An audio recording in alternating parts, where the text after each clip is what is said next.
Sometimes I wish people would wake up and smell the roses. Oui.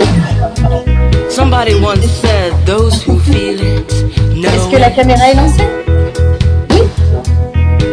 Super. Donc, bonsoir à tous et à toutes. Surtout à toutes, mais quand même à tous un peu. Merci d'être venus si nombreux en ce beau jour de mai. Je suis bienvenue. Je suis Dorothée Le Carpentier, je suis la directrice de l'association Les Mots des Familles qui a l'initiative de cette soirée. Je suis en présence de mes collègues que je vous présenterai dans un second temps. Mais d'abord, je voulais remercier la ville de Saint-Avé avec qui on est en partenariat sur cette soirée, notamment le café des parents qui s'appelle Les Parenthèses de la ville de Saint-Avé. Et bien sûr, remercier la ville de Vannes et la caisse d'allocation familiale du Morbihan qui nous ont aidés tout simplement à mettre en œuvre cette soirée. Je profite d'avoir le micro pour présenter un peu l'association pour ceux qui nous connaissent un peu moins, bien que j'entendais qu'il y avait des gens qui étaient venus déjà sur notre précédente conférence, donc qui nous connaissent un peu. Donc on est une association, vous voyez, des supports en plus qui peuvent vous aider à suivre, une association psychoéducative, donc on est des professionnels à la fois du travail social. Somehow in this new world order, something old is lost. But at what cost? At what cost? I wish people would wake up and smell the roses. C'est de se poser des questions, d'écouter les parents et d'essayer de trouver des modalités d'accompagnement. Je dis bien essayer. Et Sophie Braun est une de nos pistes de solutions ce soir. Du coup, en gros, schématiquement, sur le territoire, on œuvre de deux façons. On fait des interventions à destination des professionnels qui eux-mêmes accompagnent des familles et qui ont à l'occasion besoin d'un temps de réflexion qu'on peut leur proposer, que ce soit de l'analyse de la pratique professionnelle, de la supervision collective, animer dans leurs établissements des conférences, des ateliers pour les parents, pour les enfants. Enfin voilà, on peut faire différentes prestations pour soutenir nos collègues professionnels qui sont des fois bien en difficulté aussi avec les questions des familles. Et on a aussi des actions plus directes auprès des familles. Sans doute, vous connaissez maintenant nos lieux d'accueil qui s'appellent les pâtes au beurre. Donc, depuis 2015, notre association est fédérée à une association créée par Sophie Marinopoulos à Nantes depuis 1999, pour la petite histoire, et qui a cette psychanalyste qui a créé, fondé le dispositif des pâtes au beurre. Vous êtes appelés à aller vous asseoir par là-bas. Bonsoir, messieurs. Et voilà, dispositif de soutien à la parentalité. Il y a une quinzaine d'antennes pâtes au beurre partout en France. Et dans le Morbihan, il y en a 3 qui sont donc portées par notre association. Donc on est à Vannes, on est à Pleuhermel, on est à Musillac. Là, c'est ce kakémono-là qu'il faut regarder. Et voilà, et les pâtes au beurre, c'est quoi en 2 mots? Encore une fois, j'essaye d'aller vite. C'est un dispositif d'accompagnement et de soutien pour les parents qui comprend 3 volets, téléphonique, accueil collectif et accueil individuel, de façon à pouvoir répondre, écouter, soutenir les parents de façon la plus diversifiée possible. Tout ceci étant gratuit, tout ceci étant dans la prévention, et tout ceci quel que soit l'âge des enfants. Donc voilà, on essaye par nos différentes actions d'être sur le terrain, d'être en soutien. Et puis il y a notre 3e action, qui est un peu celle de ce soir, qui est transversale, qui est la mise en œuvre d'une conférence thématique annuelle, une fois par an. On invite un expert, des questions familiales, des questions de parents, pour pouvoir venir éclairer à la fois les parents et les professionnels.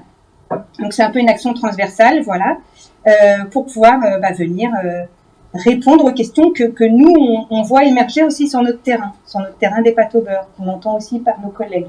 Et c'est vrai que le livre de Sophie Braun, La tentation du repli, nous semblait d'une actualité absolument évidente. Et c'est vrai qu'on a très peu de temps hésité en équipe à se dire que voilà, ça serait la thématique phare de l'année 2022.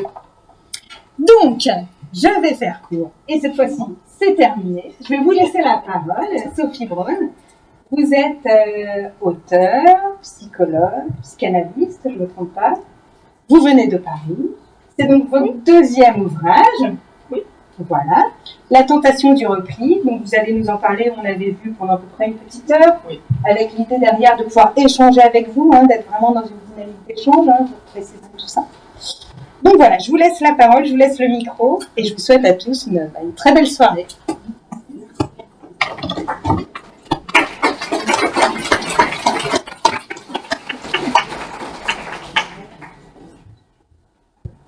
Alors, vous me dites si vous m'entendez bien. Ça va? Grand merci d'abord à Dorothée et à cette association. Vous m'entendez pas? Là, c'est mieux? Oui. Vous me dites. Donc, je disais grand merci à Dorothée et à toute l'association qui, je trouve, fait un travail absolument remarquable. Et merci à vous d'être présents ce soir pour qu'on réfléchisse ensemble. Je trouve que c'est ça aussi, la question de la tentation du repli, c'est qu'on ne pense peut-être pas suffisamment ensemble, on ne se pose pas assez de questions. Et c'est vraiment important qu'on continue de réfléchir ensemble aux choses.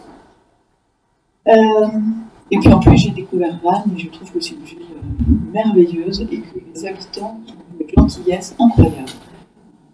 Donc, ça, c'est aussi un grand merci. Alors, on commence avec la question de la tentation du repli.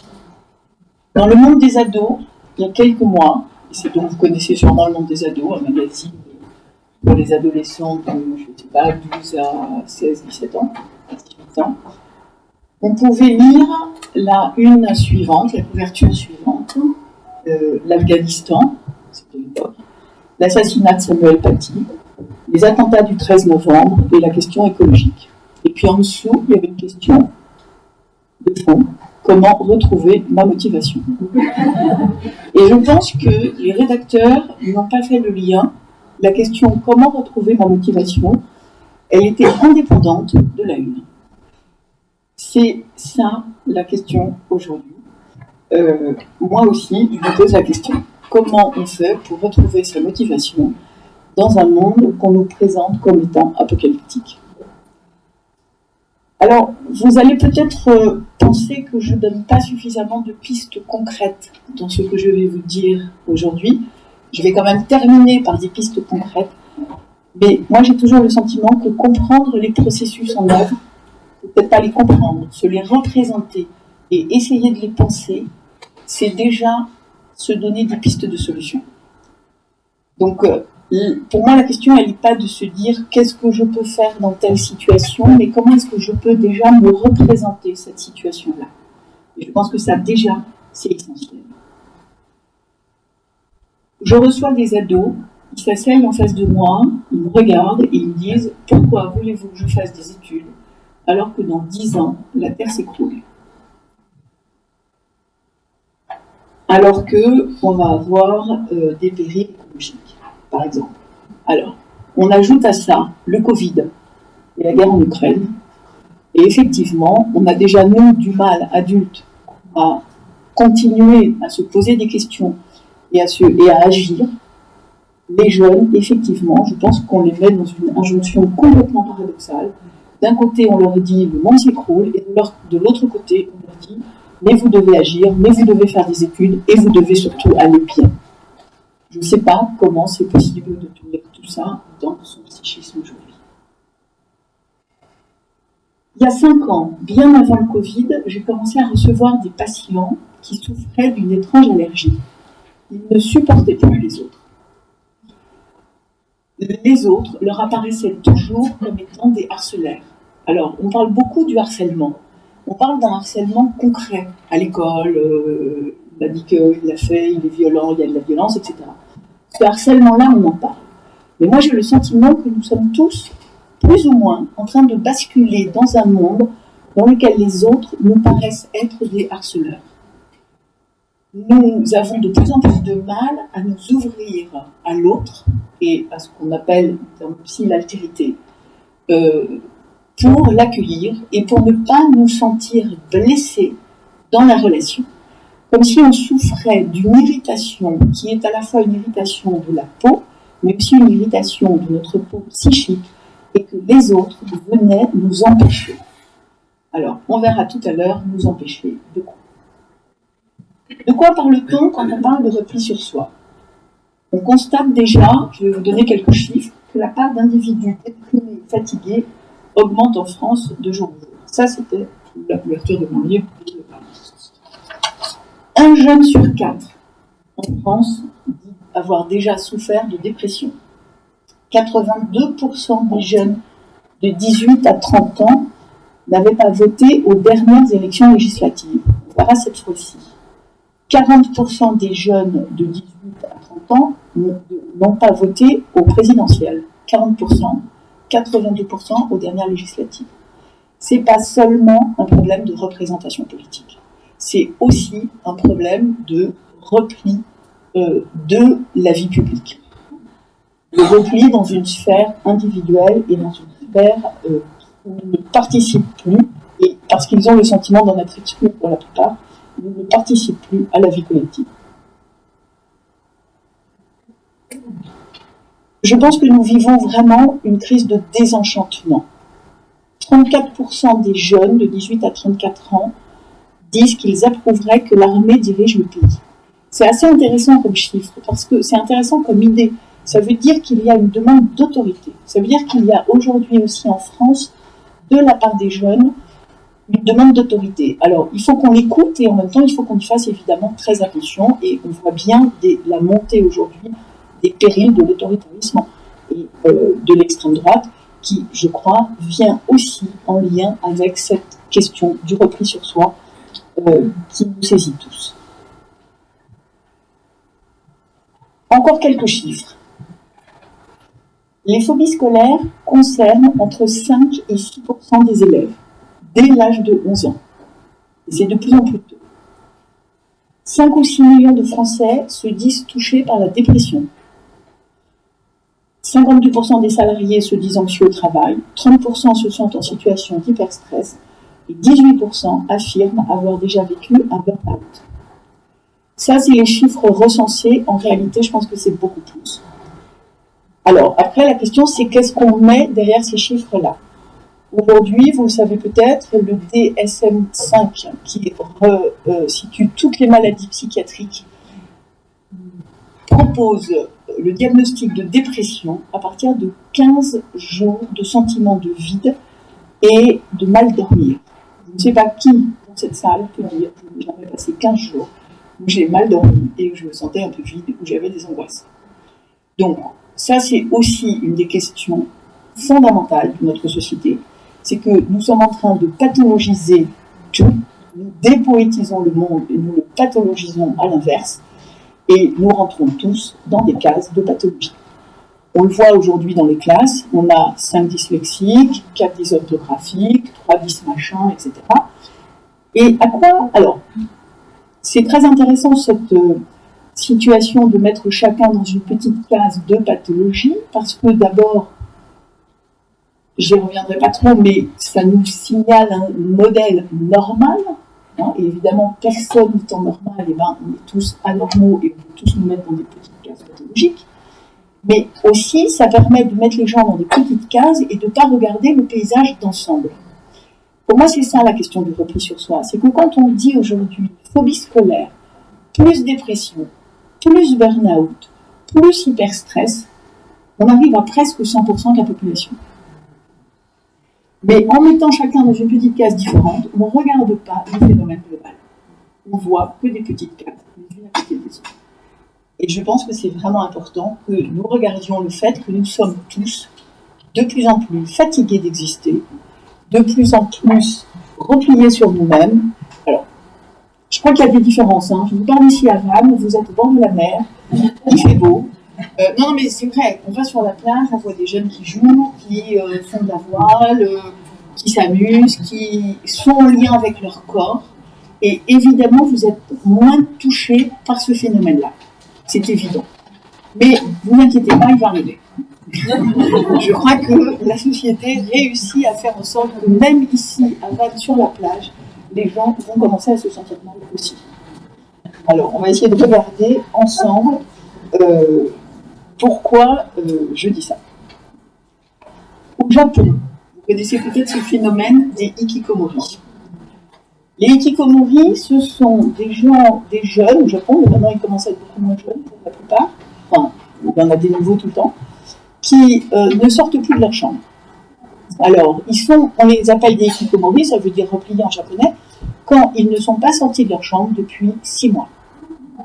Ça veut dire qu'il y a des gens aujourd'hui, mais c'est en train d'arriver dans nos pays occidentaux, en Italie, en France, qui ne sortent plus de leur chambre ou de leur appartement. Alors au début, les parents, évidemment, ils sont inquiets. Ils enlèvent l'ordinateur en se disant, en fait, c'est une addiction à des jeux vidéo. Il ne se passe rien, il ne sort pas plus de sa chambre. Ils enlèvent le téléphone, il ne se passe rien, il ne sort pas plus de leur chambre. Ils arrêtent de leur amener à manger. Au bout d'un moment, on leur amène à manger parce qu'on ne peut pas les laisser mourir de faim. Et même, pour certains, on leur amène des seaux devant la porte pour qu'ils puissent faire pipi et déféquer parce que sinon, ils ne vont pas aux toilettes. Ils ont commencé il y a 30 ans à peu près au Japon, 1, 10, 20, 50. Il y en a environ 600 000 ou 700 000 aujourd'hui. Je ne sais pas si on les compte, nous, en France, mais moi je vois des jeunes en phobie scolaire qui ne sortent plus de leur chambre et les parents disent en s'arrachant les cheveux, on ne peut pas les prendre de force pour les amener au lycée. Et de toute façon, ça ne servirait à rien, évidemment. Alors, quelle est la caractéristique de ces phobies scolaires ou de ces phobies sociales ou de ces burn-out graves où les gens ne peuvent plus quitter leur chambre? C'est que ce sont souvent des gens extrêmement gentils, extrêmement adaptés au monde, qui disent « je veux, je ne peux pas ». Moi, je veux aller au lycée. Mon corps ne veut pas. Ne peut pas. J'arrive devant les grilles du lycée, je fais un malaise. Je vomis. Donc, ils sont extrêmement adaptés au monde, mais quelque chose à l'intérieur d'eux vient dire c'est pas possible. Tu ne peux plus. Et ils sont aussi des victimes d'eux-mêmes, d'une certaine façon. C'est, je crois, la caractéristique pour moi de la question du repli sur soi. C'est quand on dit j'aimerais bien, mais je ne peux pas. Là, il se passe quelque chose de différent. On n'est pas un rebelle qui dit je ne veux pas aller au lycée, je ne veux pas de votre système, j'irai pas. C'est pas du tout la question. Ils ne se vivent pas comme des rebelles, ils se vivent vraiment dans une immense impuissance. Impuissance par rapport au monde, impuissance par rapport à leur capacité d'agir sur le monde et d'agir même sur le monde. Mais ça, ce sont les formes graves, les formes lourdes de repli sur soi. Moi, j'ai été alertée aussi par exemple, une patiente, Camille. Elle est ingénieure dans une entreprise. Elle se lève le matin, elle va travailler, elle rentre le soir, elle se fait livrer à manger, c'est les Parisiennes. Elle regarde en boucle des séries jusqu'à minuit, 1h, 2h du matin. Et à 2h du matin, elle se couche. À aucun moment, elle n'a envie de rencontrer quelqu'un. Elle a des relations sociales minimum à l'intérieur d'une entreprise. Et ensuite, elle est toute seule, éventuellement avec son chat sur ses genoux, et les séries. Les séries, ça fait un mal fou. C'est terrible. Ça fait un mal fou parce que ça fait famille. J'ai un patient qui m'a dit, moi j'ai l'impression quand une série s'arrête que je pars d'une colonie de vacances. J'avais plein de copains, et puis je m'étais. Mais c'est pas grave parce qu'on va tout de suite s'en faire d'autres. On n'a qu'à repartir en colonie de vacances. C'est-à-dire que il n'y a pas que les jeux vidéo qui font qu'on mélange un peu le virtuel et le réel. Les séries, et on est tous en train de regarder des séries, moi aussi, c'est pas une critique, c'est juste un constat. Les séries, c'est terrible parce qu'on s'attache aux personnages comme si effectivement ils étaient réellement vivants. C'est terrible pour une autre raison, c'est terrible aussi parce que, alors c'est terrible pour deux autres raisons. C'est terrible parce que les images nous bloquent notre imaginaire.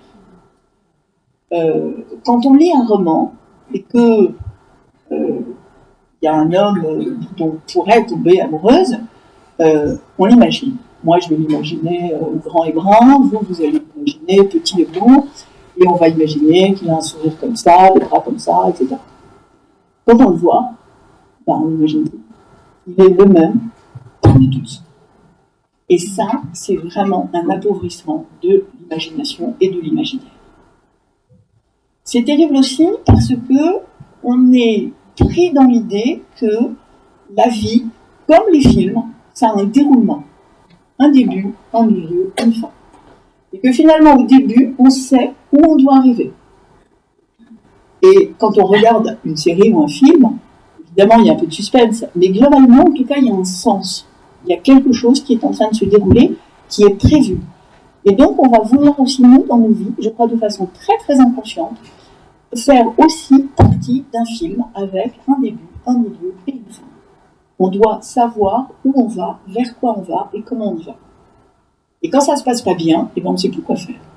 Et on est surtout désespéré parce que ça ne se passe pas comme on voudrait. J'exagère quand je dis ça. Vous trouvez que peut-être que j'exagère. Moi aussi, je me dis que j'exagère. Parce que, en fait, c'est quand même très inconscient. Évidemment que consciemment, on sait bien, vous et moi, qu'on vit pas dans une série. Mais on est tellement marqué par les images, par les films, depuis qu'on est tout petit, que je crois que cette idée qu'on commence quelque part, il se passe quelque chose et on va finir quelque part, avec un sens dans tout ça, comme si un scénariste pouvait écrire nos vies, je pense que cette idée commence à être importante pour nous tous. Et où on est dedans, où on est dehors. Et ce que je vois chez ces gens qui se replient, c'est qu'ils ont le sentiment d'être dehors. Ils ne sont pas dans la vie. Le premier livre que j'ai écrit s'appelle « C'est quand la vie ?» Parce que beaucoup de jeunes que je recevais, des ados, ils venaient, ils s'asseyaient en face de moi, ils me disaient « C'est quand que moi je vais vivre ?» avec ce sentiment d'être à l'extérieur de quelque chose, de ne pas être dans leur vie. C'est ça le sentiment d'impuissance aussi. Ce sentiment qu'on n'est pas en train de vivre de notre vie.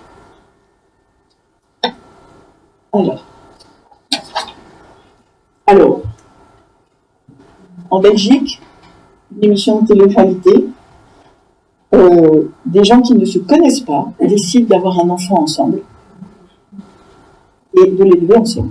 Ils se rencontrent pendant l'émission. Vous avez vu sûrement aussi Mariés au premier regard, des gens qui ne se connaissent pas, mais il y a des psys experts, eux, qui savent qu'ils vont pouvoir vivre ensemble. On est dans un mauvais épisode de Black Mirror. Très mauvais épisode, sauf que nous, c'est vrai. Pire encore, j'ai entendu une émission de radio avec un homme qui expliquait qu'il était amoureux d'une poupée en silicone. Il vit avec elle, il rentre le soir, elle est là. Lui, il en a en stock, donc si ça vous intéresse. Sérieusement, c'est un phénomène qui commence. C'est pas encore une ampleur énorme, mais il y a des hommes qui expliquent tranquillement à la radio que finalement, c'est plus simple de vivre avec une poupée en silicone.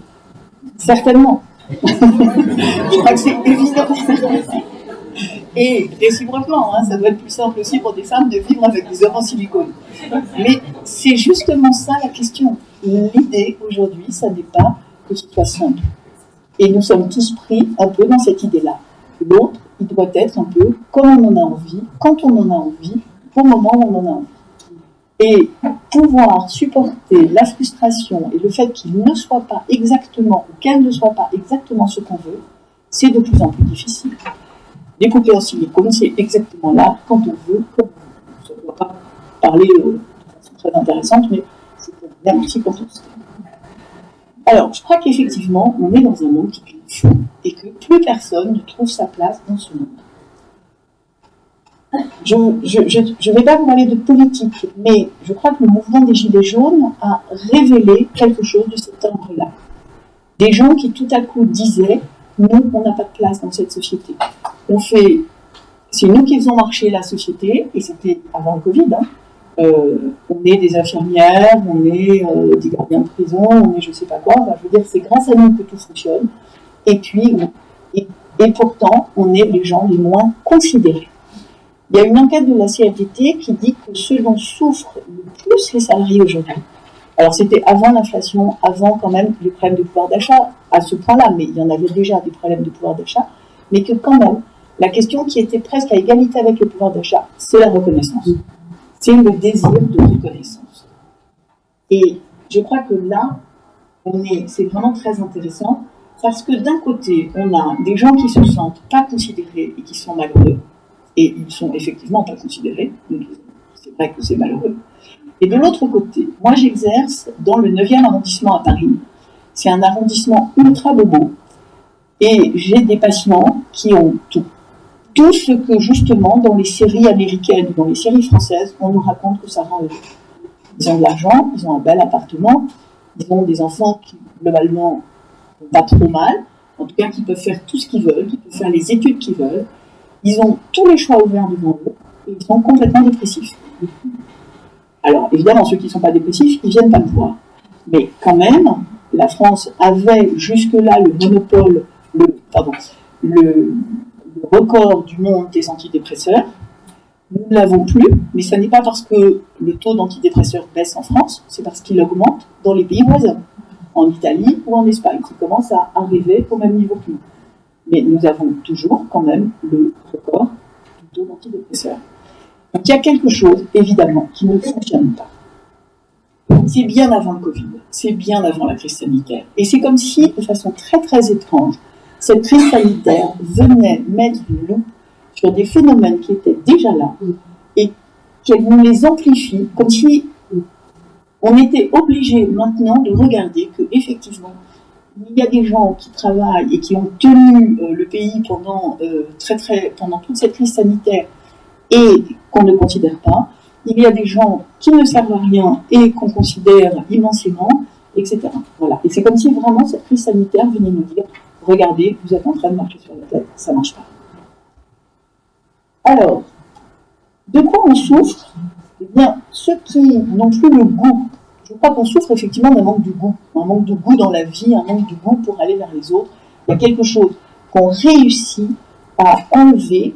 Quand je dis on, c'est pas des gens, je suis pas du tout dans cette idée qu'il y a des gens qui se disent il faut faire ceci ou il faut faire cela pour. Je crois que nous sommes dans des immenses processus et que ces processus, eux, deviennent autonomes et indépendants et que nous les subissons tant que nous ne réagissons pas suffisamment pour essayer de les contrer. Alors, pourquoi est-ce qu'on perd ce goût de la rencontre? Petit aparté, je viens d'être grand-mère d'une petite fille qui a 3 mois et je suis tout à fait sidérée de voir à quel point, dès la naissance, les bébés, vous l'avez oublié, sont dans la recherche de la rencontre, du regard de la maman, de l'entourage, du sourire, tout de suite. Il y a une espèce on sent une tension, on sent quelque chose qui va vers l'autre. Et ça, quand je vois après des enfants de 14 ans, de 15 ans, qui ne sortent plus de leur chambre, je me dis, mais comment est-ce qu'on fait pour tuer ça? C'est tellement fort chez un bébé, c'est tellement une énergie tellement énorme pour aller vers l'autre. Comment c'est possible qu'on tue ce désir-là? C'est comme si c'était le 6e sens. Hein? C'est un sens, la relation, et c'est un sens qu'on est en train de faire disparaître. Et je trouve que c'est vraiment très, très inquiétant. Alors, pourquoi je les appelle des canaris, ces jeunes ou ces moins jeunes qui se replient sur eux et qui restent? C'est parce que vous savez sûrement que les mineurs, quand ils descendaient dans les mines, ils emmenaient avec eux des canaris, parce que les canaris étaient très sensibles aux effluves de gaz. Et quand les canaris arrêtaient de chanter, les mineurs se disaient « Ouh là là, vite, vite, vite, il faut qu'on remonte. » Et bien, je crois que vite, vite, vite, il faut qu'on remonte. Vite, vite, vite, il faut qu'on change des choses. Parce que sinon, on va avoir de plus en plus de canaris qui vont arrêter de chanter. Alors, d'abord, un constat. Aller bien, se sentir à sa place dans le monde, c'est pas une évidence. C'est peut-être même la chose la plus difficile au monde. Et j'ai envie de dire, on nous le vend à nous comme si c'était une évidence, c'est que tous ceux qui ne trouvent pas ou qui vont mal étaient anormaux et portaient sur leurs épaules individuelles le poids d'aller mal. Et moi je pense qu'en fait c'est l'inverse. C'est-à-dire que ça n'est pas facile de trouver cet équilibre qui est d'exister en tant qu'individu autonome, et je vais revenir sur cette question d'autonomie, tout en restant en lien avec le groupe, avec le social et avec le collectif. Jung appelle ça l'individuation, et il nous dit très bien, Jung c'est un psychiatre qui est mort en 1961, je vous recommande vivement la lecture. Jung parle d'individuation, et qu'est-ce qu'il nous dit? Il nous dit en fait que l'individualisation, c'est une étape. On se sent un individu, il reste ensuite à être en lien avec le collectif. Cet équilibre-là, ces deux opposés-là, l'individuel et le collectif, c'est pas du tout évident. Pendant des générations, on a été beaucoup dans le collectif. On subissait le poids des institutions, le poids des religions, le poids de la famille, le poids du collectif. On était fils de boulanger, en gros, on allait devenir boulanger. On habitait dans un village, en gros, on allait vivre dans ce village-là. Il y avait évidemment des exceptions, il y a toujours eu des gens qui se sont sentis des individus, qui se sont dit, bah non, moi je vais aller faire autre chose, ou je vais aller faire autrement, mais globalement quand même, on était plutôt dans le collectif que dans l'individu. Il y a une révolution. Elle arrive au XVIIIe siècle, avec Diderot, Voltaire, etc. Tout à coup, on met Dieu n'est plus au centre du monde, n'est pas celui qui nous dit ce qu'on a à faire. On le descend en fait un petit peu. Alors évidemment, tout ça, je schématise et je vais un peu vite. Il y a eu Jésus avant, avec l'incarnation. Mais c'est au XVIIIe siècle peut-être qu'on prend conscience ou qu'on réalise que l'individu va s'émanciper et on met un modèle d'individu émancipé à ce moment-là. C'est l'individu à ce moment-là qui est lumineux et épanoui. 2 siècles après, on a des individus qui ne sont pas toujours lumineux et pas toujours épanouis. Donc qu'est-ce qui s'est passé pendant ces 2 siècles-là? Je crois que ce qui est frappant, c'est que on ne cherche plus la sagesse, on cherche à devenir soi-même. Je suis sidérée du nombre de patients qui arrivent et qui me disent « je veux devenir moi-même ». Moi, je me dis « il y a un moi-même quelque part, il y a un moi-même dans une vitrine qui serait abouti et on voudrait devenir ça ». Alors qu'en fait, la vie, c'est un processus. On est différent à 5 ans, à 10 ans, à 20 ans, à 30 ans, à 40 ans, à 50 ans, à 70 ans. Donc, qu'est-ce que c'est être soi-même? Et si on s'était trompé de question? Et si on se trompait en ce moment de question? Et si cette recherche pour devenir soi-même n'était pas la bonne recherche? Alors, non seulement on veut devenir soi-même, mais maintenant, on a fait un pas en plus, on veut devenir la meilleure version de soi-même. Je ne sais pas si vous avez entendu cette expression, elle est partout. Toutes les publicités, parce que la publicité, c'est vraiment, évidemment, les publicitaires semblent toujours très bien l'air du temps. Alors, il y a ce slogan de L'Oréal, parce que je le vaux bien. Celui-là, il est indépassable. Il faut que j'aie ce mascara parce que je le vaux bien. Ce qui veut dire aussi que si j'ai pas assez d'argent pour acheter ce mascara, je ne vaux rien. Non, à l'inverse. Et ça, on a tous très bien entendu cette histoire-là. Mais alors, on veut devenir la meilleure version de soi-même. Alors, pourquoi c'est détestable, cette idée de vouloir devenir la meilleure version de soi-même? D'abord parce que c'est comme si on était des logiciels et que le modèle implicite, c'est le modèle du robot ou de l'ordinateur. Et on va devenir une meilleure version. On n'est pas des robots, on n'est pas des ordinateurs. Ensuite, en toile de fond, ça veut nous dire qu'il y a un modèle de perfection. La meilleure version, elle existerait. Je ne reviens pas sur la question de la perfection, mais c'est un modèle implicite dans toute notre éducation et qui nous tient toute la vie. Je pense qu'il faut vraiment qu'on lutte de façon très très consciente sur cette question de la pression que nous met la perfection aujourd'hui. Alors on se rajoute encore une exigence, non seulement il faut travailler, s'occuper des enfants, etc., mais en plus il faut qu'on fasse ça avec sérénité, parce que maintenant possible. En plus, on doit être tous sereins. Alors ça, c'est encore une chose que je ne comprends absolument pas. Je ne comprends pas la recherche de sérénité. Je pense que la vie, c'est tout sauf serein, que c'est une espèce de bougie-bouilla de bouddhisme mal digéré, et qu'il faut qu'on arrête de vouloir devenir serein. On vit des choses difficiles, on vit des épreuves, on est triste, on vit des choses gaies, on est joyeux. La plupart du temps, on ne sait pas très bien, on va vivre avec ça peut-être. On n'est peut-être pas obligé, en plus de tout, de rajouter un autre niveau de pression qui serait d'être serein dans toutes les circonstances. Et vraiment, j'ai des patients, moi, qui arrivent et qui me disent « Je viens de perdre mon père, j'arrive pas à être serein. » Non, c'est sûr, on n'y arrive pas. Voilà. Et on va même arrêter d'essayer. Ça serait bien. Et puis, il y a encore autre chose. Devenir soi-même et devenir la meilleure version de soi-même, c'est tout seul. C'est solitaire.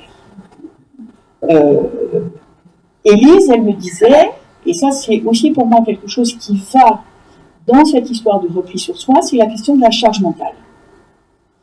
On parle beaucoup de charge mentale et je trouve que c'est intéressant de se demander qu'est-ce que c'est la charge mentale et qu'est-ce qu'on met derrière ces mots-là. Élise, elle me disait, c'est trop de charge mentale aujourd'hui de m'occuper de mes enfants.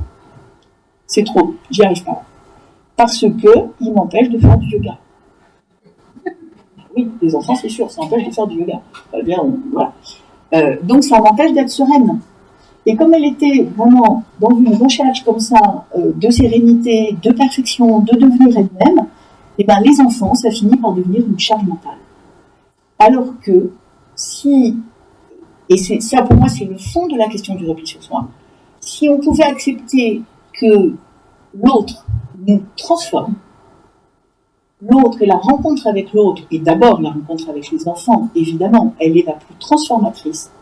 C'est bien plus intéressant d'être en relation avec ses enfants, avec ses voisins, avec ses collègues, en termes de transformation et de vie psychique, et de vie intérieure, et de vie extérieure, et de vie tout court, que de faire du yoga, par exemple. J'aime beaucoup le yoga.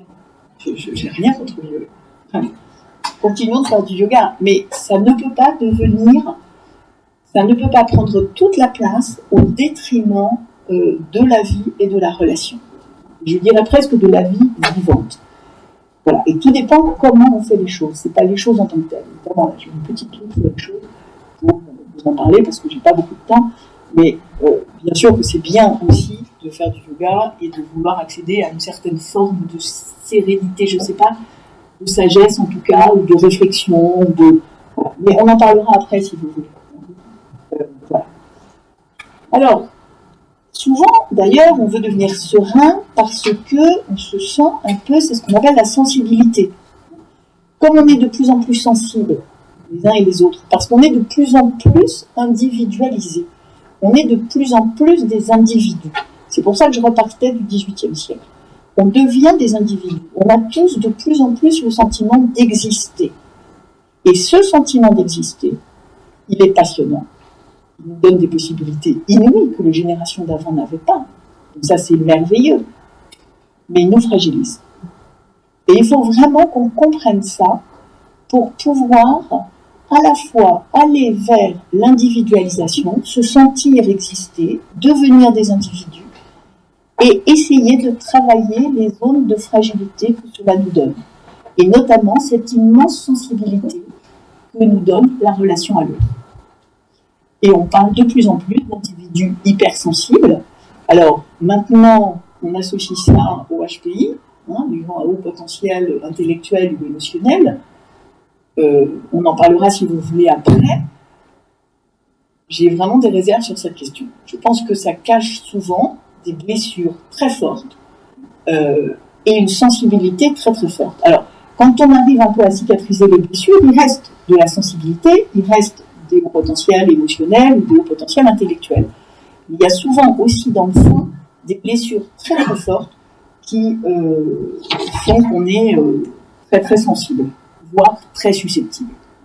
Mais je pense que comme moi, vous constatez qu'on est tous de plus en plus sensibles ou susceptibles. Mais là aussi, je veux bien vos avis tout à l'heure. Alors, on va déjà distinguer. Ah oui, alors ça, c'était ça la meilleure version de soi-même.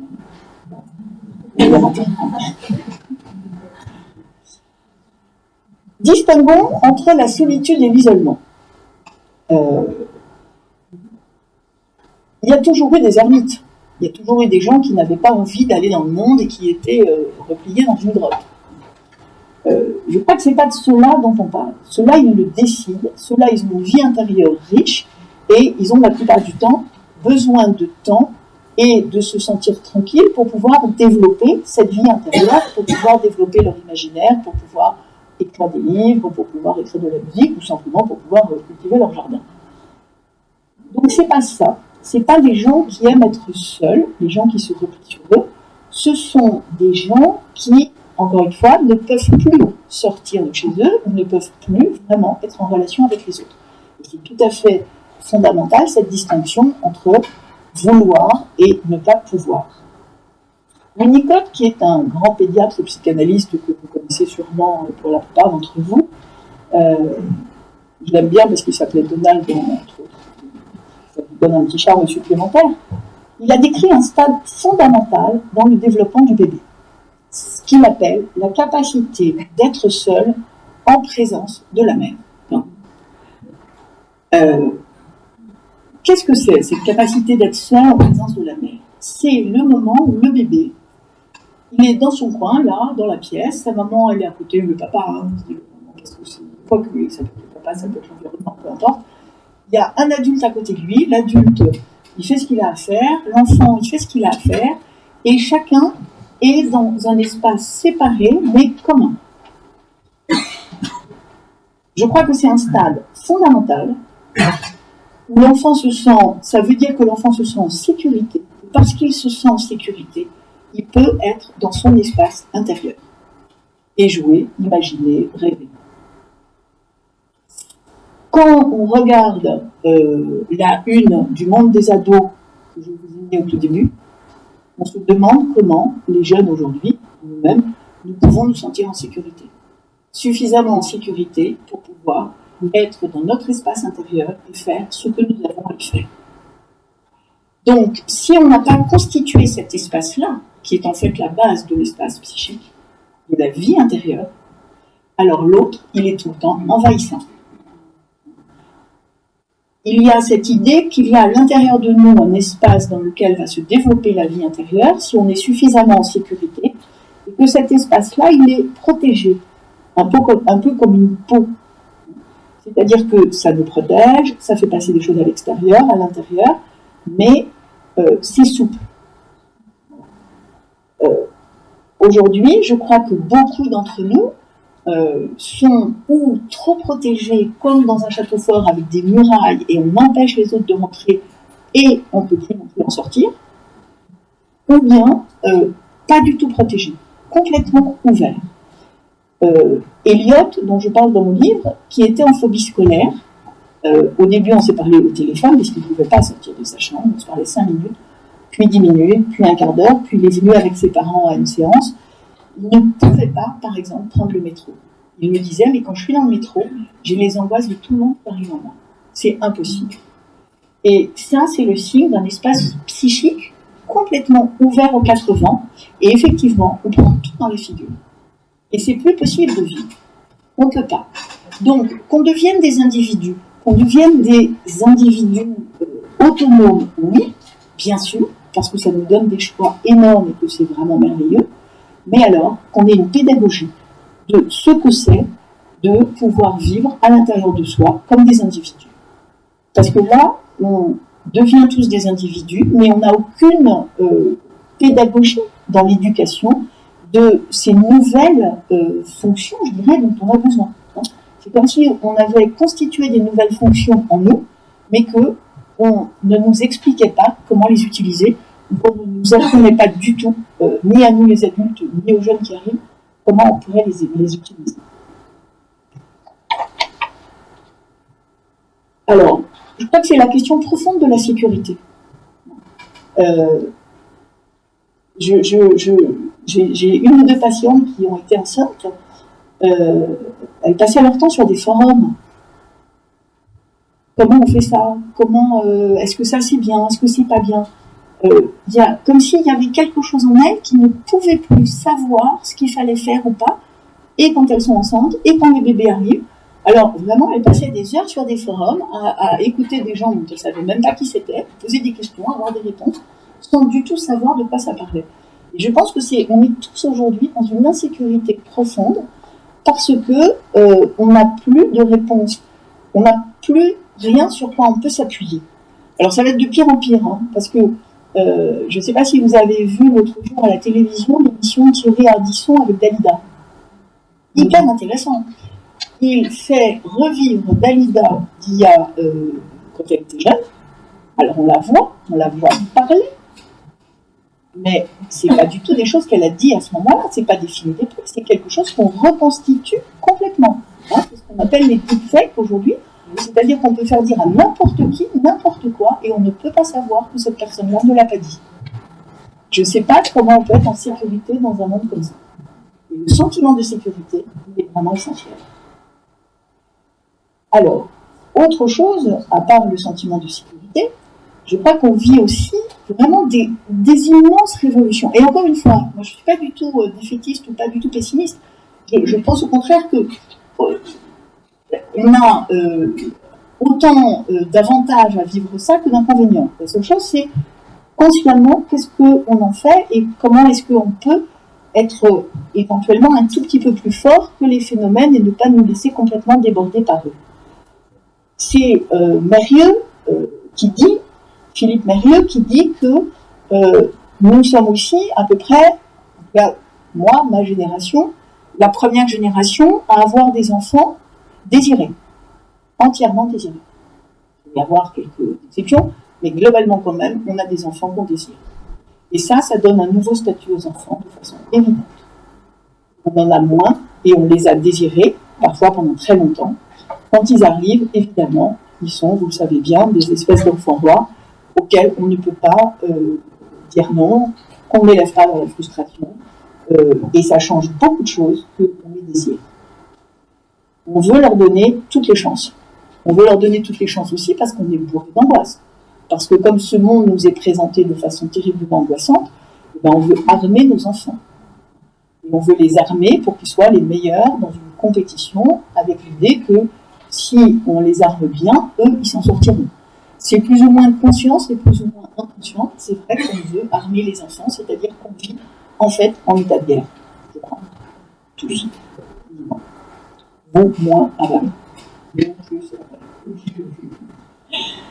Alors, qu'est-ce qu'on veut ? On veut qu'ils soient beaux, on veut qu'ils aient les dents bien alignées, on veut qu'ils n'aient pas un kilo de trop, on veut qu'ils fassent de langue vivante, on veut qu'ils fassent du sport, et si possible, un peu de piano, etc., etc. Moi, ça me fait penser un peu au sketch de Coluche. Il faut pousser. Est-ce qu'on peut pousser le public ? Oui, pourquoi faire ? Pour le faire avancer. Donc ça, les enfants, aujourd'hui, on les fait avancer. Il n'y a pas de question. On les fait avancer vers quoi ? Je ne sais pas. Pourquoi est-ce qu'on veut qu'à 5 ans, ils aient 7 ans, qu'à 7 ans, ils aient 10 ans, qu'à 10 ans, ils aient déjà 12 ans ? C'est très curieux. Mais on veut ça, et en faisant ça, qu'est-ce qu'on fait ? Alors, on fait deux choses. D'abord, quand on les amène chez l'orthodontiste pour qu'ils aient les dents alignées, on est un peu obligé de le faire aujourd'hui, parce que tous les autres, ils ont les dents alignées, donc évidemment, on n'a pas tellement de choix. Mais on leur dit quand même, si tu as une dent qui n'est pas alignée, tu ne vas pas t'en sortir dans la vie. Tu ne vas pas être beau. C'est quand même assez terrible, parce que l'enfant, il entend ça. Il entend, bon, d'accord, il faut que j'ai les dents parfaites, il ne faut pas que j'ai 2 kilos de trop, il ne faut pas ceci. Bien sûr qu'il entend ça, et ça le fragilise beaucoup. Parce qu'il se dit, mais moi, si je n'ai pas les dents alignées, on ne va pas m'aimer. Hein, je ne trouverai pas d'amour. Voilà, ou d'amoureuse. Et puis, et donc ça aussi, ça les insécurise beaucoup. C'est-à-dire qu'on leur met un modèle de perfection qui est assez inconscient, en fait. Hein. On ne le fait pas exprès. Bien sûr qu'on veut le mieux pour eux, mais dans un modèle de perfection où on saurait ce qu'on veut, où on saurait ce qu'ils doivent être. Et puis surtout, je crois qu'ils entendent effectivement le poids de nos angoisses. Autre chose aussi, mais je vais avancer un peu vite, je crois qu'aujourd'hui, les parents ont terriblement peur de ne plus être aimés par leurs enfants. Ça, c'est quelque chose qui est très, très, très différent des générations précédentes. Les parents expriment que s'ils vous aiment, s'ils ne font pas ceci, s'ils ne font pas cela, alors l'enfant les aimera moins. Et il faut rappeler, parce que là aussi, il y a une question de sécurité. Je crois qu'un enfant, il aime ses parents. Je mettrai ça en relation avec l'idée que les jeunes veulent de l'autorité aujourd'hui. Et ils veulent de l'autorité, ils veulent qu'on arrête, je crois, de penser qu'on les aime, qu'ils ne nous aimeront plus si on dit non à quelque chose. Voilà, c'est pas un discours complètement rétrograde, je pense, c'est quelque chose qui me semble essayer de trouver un équilibre entre, là encore, des pôles opposés. Alors, encore une dernière chose, sur l'individualisme, c'est la question de l'énergie. Je crois que le fait de... pourquoi on ne devient pas des individus ? Eh bien, je crois que, outre un phénomène un peu global qui fait que de la préhistoire à aujourd'hui, on est de plus en plus des individus, il y a autre chose. Ma grand-mère, elle travaillait toute la journée, elle rentrait chez elle le soir, elle faisait sa lessive à la main, sa vaisselle à la main, et elle préparait à manger. Ça lui prenait beaucoup d'énergie. Moi, je travaille toute la journée, je rentre le soir, j'ai un lave-vaisselle, j'ai un lave-linge, ça ne prend pas d'énergie. Donc cette énergie-là, elle est disponible pour autre chose. Et elle est disponible pour notre psyché. Elle est disponible pour notre conscience, et notamment pour notre conscience d'exister.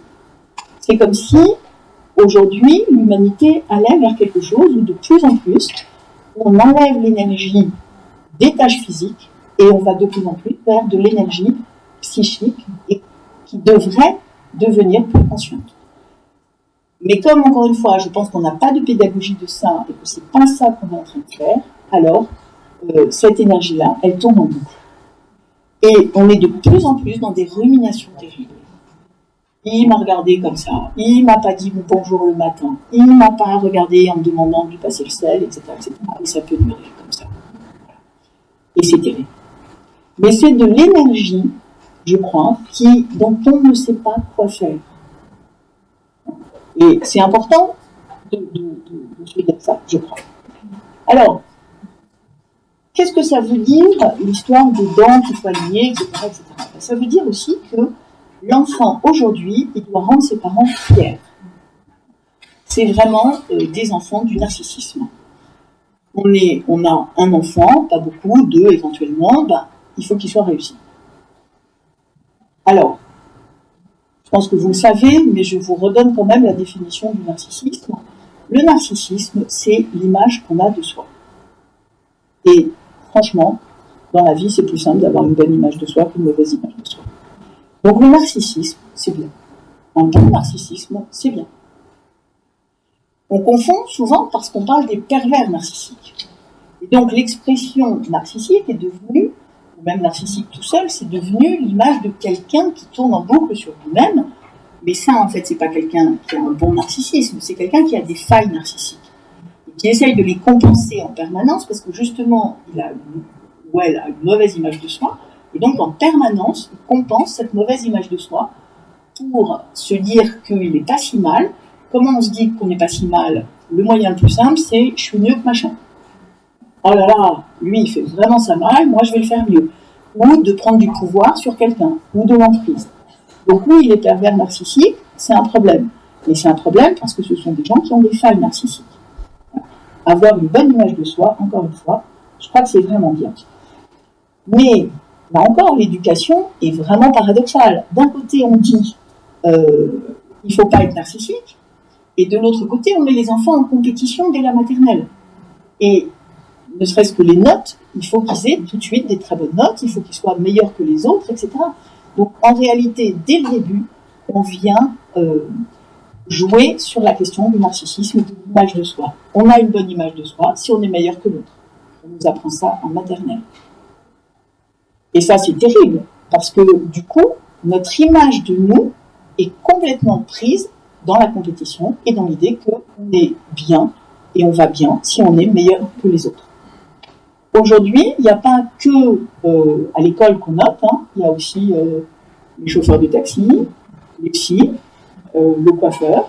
Sur Google, vous allez quelque part et après, vous mettez une note en disant c'est un bon psy, c'est pas un bon psy. Je l'aime bien, je l'aime pas, je lui mets 3, je lui mets 5.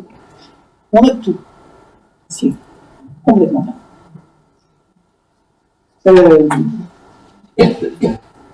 Et je crois que c'est ça la question. La question, c'est que l'individualisation s'appuie uniquement, presque, sur le narcissisme. C'est comme si c'était le pivot, mais pas sur le bon narcissisme, sur les failles narcissiques. Sur les failles narcissiques compensées par la compétition. Et là, évidemment, c'est terriblement fragile.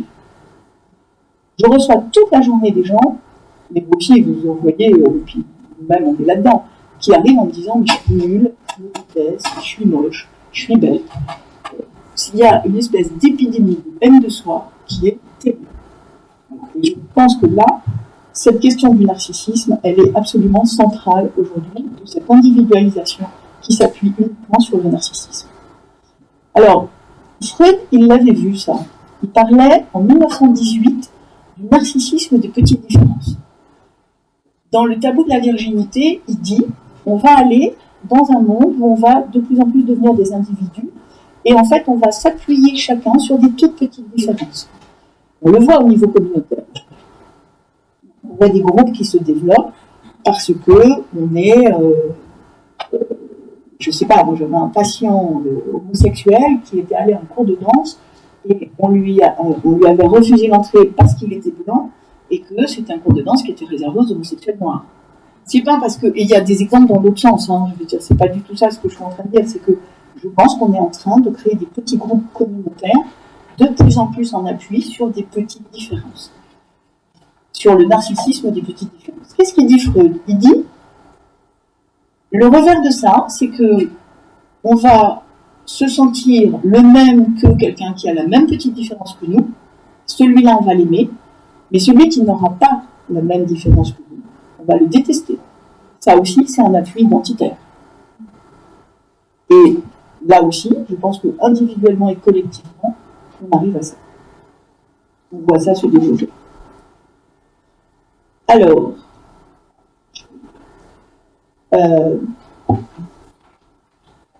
qu'est-ce que ça nous donne? Le déclin des institutions, le déclin du patriarcat, évidemment c'est bien, hein, on est d'accord, mais on est toujours en train de regarder que les bonnes choses, elles ont aussi une ombre et un revers. Et bien ça nous donne le fait que nous nous sentons tous coupables parce que nous avons tous les choix ouverts en tant qu'individus, de plus en plus, et on fait tous les mauvais choix. J'ai pas choisi les bonnes études, j'ai pas choisi le bon compagnon ou la bonne compagne, et individuellement, on porte ça sur nos épaules. En tout cas, les jeunes, ils portent ça beaucoup, je trouve, sur leurs épaules. Ça s'appelle le FOMO, hein, la peur de la meilleure option. Et au bout d'un moment, même, on décide plus, on fait plus. Parce qu'il y a toujours la possibilité d'une meilleure option qui peut arriver. Donc, comme on n'a plus du tout, presque plus, de choix qui nous sont imposés, on en a, évidemment, on a des choix économiques, on a des choix régionaux, on a des choix, voilà, mais c'est quand même, les choix sont beaucoup plus ouverts qu'avant. Et en tout cas, collectivement et socialement, on peut maintenant décider de notre genre, c'est quand même pas rien. On peut décider si on est un homme ou si on est une femme, on peut décider des études qu'on va faire, on décide du choix du compagnon, et on va bientôt pouvoir aussi décider presque de l'heure de sa mort.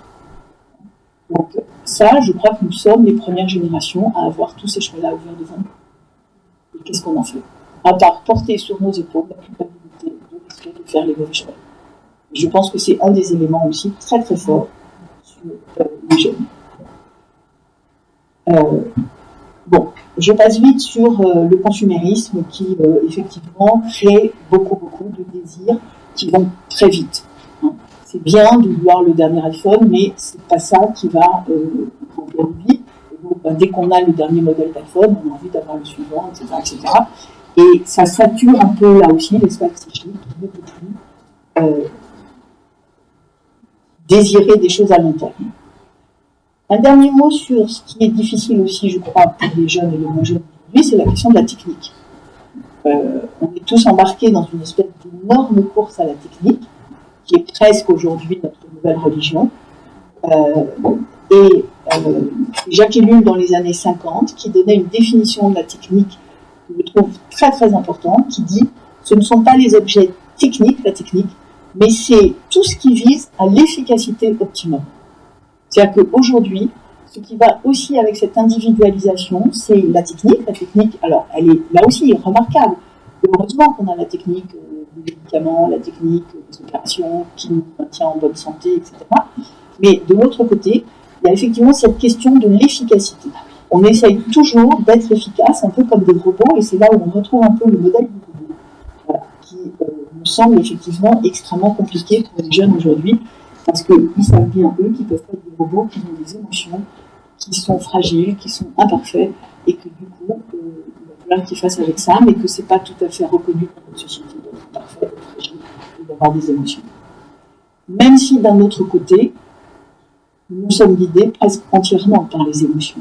Mais on sait bien que ce qu'on essaye de réfréner d'un côté, d'étouffer d'un côté, va ressortir d'un autre côté, un peu dans un phénomène pour tout le monde. Alors, quand on essaye d'être un individu, quand on nous enjoint d'être un individu et qu'on n'y arrive pas, qu'est-ce qu'on fait?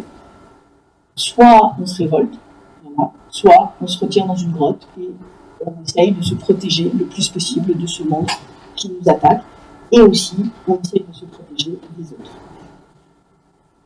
Je crois que ces jeunes qui se protègent comme ça et qui restent dans leur grotte ou dans leur chambre, en fait, ils sont phobiques. Ils développent de plus en plus de phobies. C'est comme si la phobie devenait un grand modèle.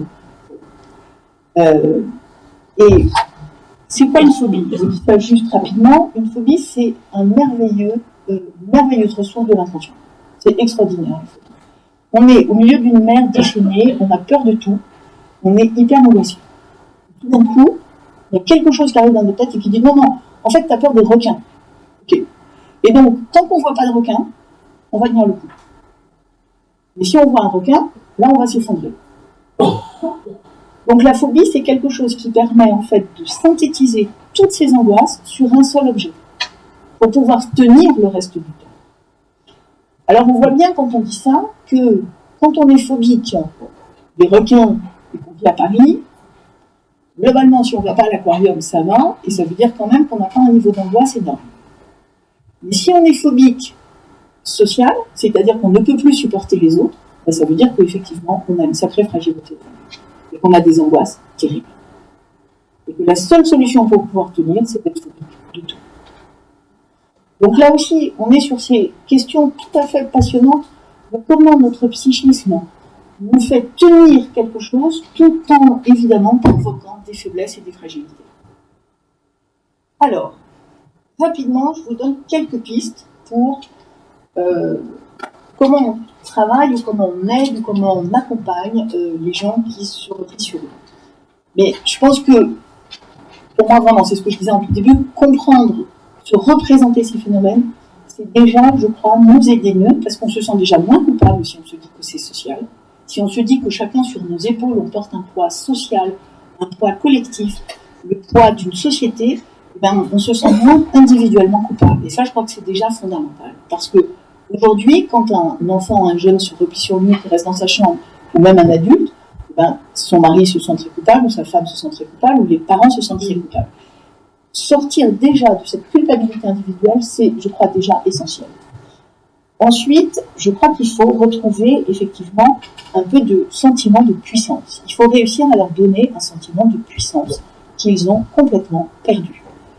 Le sentiment de puissance, comment ça se donne? Eh bien, on ne peut pas demander à quelqu'un de se sentir puissant sur son monde, pas sur le monde, mais sur son monde, de façon de passer comme ça de A à Z. Je me souviens d'Eliot qui donc, d'abord venait, on se parlait par téléphone, puis après il venait avec ses parents, puis après, 2 ans après, il a réussi à venir tout seul. Je m'étais dit un jour, tiens, c'est gagné, le jour où il m'a dit, j'avais faim, je suis descendue, je me suis fait du riz. Ça faisait plus d'1 an et demi qu'on travaillait ensemble, et jusque-là, quand il avait faim, si sa mère n'avait pas préparé quelque chose, il attendait. Le jour où il se dit, j'ai faim, je peux faire quelque chose à manger, il y a quelque chose d'une position, c'est comme un interrupteur dans la tête, qui est passé de off à on. C'est ce on-là qu'on cherche. C'est ce on-là qu'on cherche nous dans nos vies, et c'est ce on-là qu'on cherche pour eux. Si j'ai vraiment envie de quelque chose, si j'ai besoin de quelque chose, je peux aller le chercher. Ça ne veut pas dire que j'y arriverai, ça ne veut pas dire que c'est sûr que j'y arriverai, ça veut dire que je peux aller le chercher. Je peux essayer d'aller le chercher. Ça demande de la confiance, on l'a dit tout à l'heure, mais pas seulement une confiance, parce que je voudrais vraiment insister là-dessus. Moi, les jeunes que je reçois, par exemple, qui sont en phobie scolaire, c'est pas, ils viennent pas de familles dysfonctionnantes, hein, pas plus que les autres, enfin, je veux dire, pas plus que la mienne, par exemple, pas plus que, voilà. Vraiment, ils viennent de familles qui s'intéressent, qui se demandent ce qu'il faut faire. Et donc, ça veut bien dire pour moi qu'on est vraiment dans un processus beaucoup plus social que la familiale ou individuelle et qu'on porte sur nous le poids d'un collectif. Et ça, si déjà on peut faire sortir les familles de ça, c'est déjà fondamental. Parce que ça enlève un poids pour tout le monde, pour les parents, pour les enfants. Et déjà, ça aère un peu et ça permet d'expérimenter. 2 autres choses. Le jeu. Ne pas apprendre à jouer. Winnicott nous dit que l'objet d'une thérapie, c'est de faire passer quelqu'un qui ne sait pas jouer à l'état de quelqu'un qui sait jouer. Jouer, c'est jouer sérieusement. Un enfant qui joue, c'est sérieux, mais c'est pas pour apprendre quelque chose. Aujourd'hui, quand vous rentrez dans un magasin de jouets, la vendeuse vous explique que ce jeu-là, il va apprendre ça, ce jeu-là, il va apprendre ça, ce jeu-là, il va apprendre ça. Et en fait, on le sait bien, ils jouent avec le machin, le tas de sable, etc. Ils jouent pour les enfants. On veut leur apprendre quelque chose. On veut les pousser. Ça, c'est vraiment retrouver le jeu, retrouver le goût du jeu pour nous, les adultes aussi. Jouer avec un enfant. Jouer, pour rien, pas pour lui apprendre un truc, pas pour nous apprendre un truc. Alors vous avez ça ici. Hein. Il y a la mer, il y a le sable, ils jouent. Il y en a, ils jouent plus du tout. À Paris, ils jouent plus. Donc ils sont complètement coupés de leur corps. Et c'est ça qui fait des HPI ou c'est ça qui fait des hauts potentiels. Ils sont hyper intelligents, mais ils n'ont plus de corps. Et d'ailleurs, beaucoup 2 ou 3 des patients que j'ai eus là en phobie scolaire, ils ont récupéré quelque chose quand ils se sont remis à faire du sport. Du sport, de l'escalade, quelque chose où leur corps se remettait en mouvement. Alors avant, il faut retrouver cet interrupteur off-on, mais à ce moment-là, en général, ils me disent « Oh, je vais faire du sport ». Et souvent, ils achètent des haltères pour faire dans leur chambre, parce qu'ils sont pas encore prêts, évidemment, à aller dans une salle de gym. Mais déjà, il y a quelque chose du corps qui dit « Tiens, j'existe ». Parce que cette grande question, quand même, entre l'âme et le corps, eh ben, nous, on ne se la pose plus, mais enfin, il faut quand même qu'on recommence à se la poser. Comment on fait pour que l'âme rentre dans le corps et y reste, et veut bien y rester. Et je crois qu'aujourd'hui, le monde moderne, il ne permet plus que l'âme, elle rentre dans le corps et qu'elle accepte d'y rester. Donc elle se bat. Et du coup, ils restent dans le champ comme ça, un peu coupés de leur esprit, de leur âme, et ils ne savent plus trop quoi faire. Dernière chose, changer la représentation qu'on a. On n'est que, notre relation au monde, ce ne sont que des représentations. L'exemple avec Eliot, moi, m'avait beaucoup marqué. Au début, il m'avait dit « je suis un déserteur ». Et il s'en voulait beaucoup. « Je suis lâche, je suis un déserteur ». Je garde cette image en tête, c'est un déserteur, comme ça. Lui, il se joue comme un déserteur. Et puis, on travaille, et puis, 2 ans après, un jour, il me redit « je suis un déserteur », et là, j'ai la chanson de Boris Vian en tête. « Je ne suis pas sur Terre pour tuer les pauvres gens. Je n'irai pas à la guerre. » Et alors, je me dis « pardon ». Et donc, presque je lui chante la chanson de Boris Vian, sur les déserteurs, je ne suis pas sur Terre pour tuer les pauvres gens. Et là, tout à coup, je vois son œil s'illuminer. Et oui, il est un déserteur, mais c'est peut-être pas négatif. C'est peut-être pas que négatif. Peut-être qu'il exprime quelque chose d'autre. Voilà, quand Boris Vian dit « moi, je ne suis pas sur Terre pour aller tuer les autres », c'est hyper positif. Et à partir du moment où cette représentation de soi change, le narcissisme peut s'appuyer sur une autre représentation, et là, on peut vivre autrement parce qu'on se sent un certain pouvoir, on peut affronter la vie, on peut affronter la rencontre avec les autres. Je m'arrête là ? Je conclue. Donc la question, pour moi, c'est pas la question « qui suis-je » Cette question-là, je crois qu'il faut qu'on arrête de se la poser et qu'il faut qu'on arrête d'accepter que les autres se la posent. Je suis un peu dictatoriale à certains moments. Mais je pense qu'il faut qu'on arrête de se poser cette question-là. La question, je crois, moi je la formulerai autrement. Je dirais, qu'est-ce qui m'anime et qu'est-ce qui me rend vivant ? C'est pas la question du plaisir immédiat, c'est pas qu'est-ce qui me fait plaisir, mais qu'est-ce qui m'anime plus profondément et qu'est-ce qui fait que je me sens vivant en lien avec d'autres gens qui eux aussi se sentent vivants. Je crois que si on arrive à transformer la question « qui suis-je » en « qu'est-ce qui me rend vivant », on peut réussir à faire en sorte qu'il y ait moins de gens qui se replient et qui restent chez eux, et que la relation soit plus simple. Merci pour votre écoute et toutes vos questions, pas toutes questions, mais réflexions,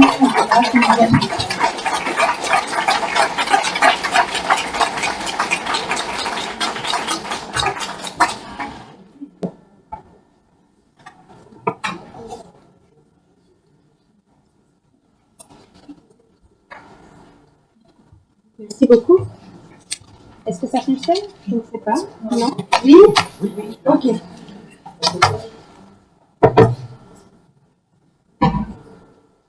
Merci beaucoup. C'était passionnant, c'était intense. Merci. Si quelqu'un veut prendre la parole, je peux véhiculer. Prendre le micro. Je vais missionner, voilà. Un collègue, un autre ami. J'ai dit beaucoup de choses, donc c'est sûr que c'est un peu. Voilà, mais il n'y a pas de. Essayez de dire surtout ce qui vous fait réagir pour la fin. Hein.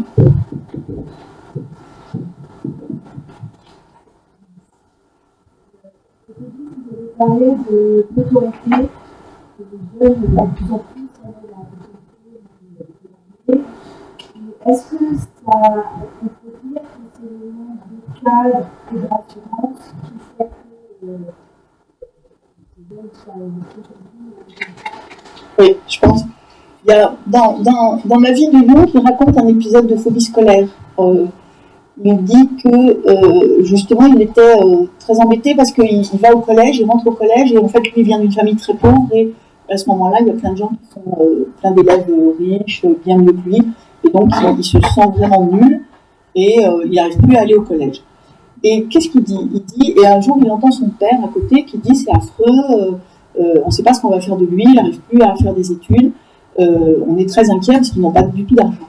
Et quand il entend ça, ça réveille quelque chose à l'intérieur de lui. Et il dit, là, j'ai trouvé une autorité intérieure. Et il dit, du coup, j'avais une crise de panique et je me disais, non, tu ne peux pas rester à ne rien faire, il faut que tu ailles au collège, et il s'obligeait. Il utilise ce terme d'autorité intérieure. Et je pense que comme effectivement il ne trouve plus, quand on ne trouve pas d'autorité intérieure, ben, on va en chercher à l'extérieur. Et on a besoin du coup de cadres très très forts. Mais bien sûr qu'on aurait besoin de cadres intermédiaires, un peu souples. Dans la réflexion, les enfants précoces,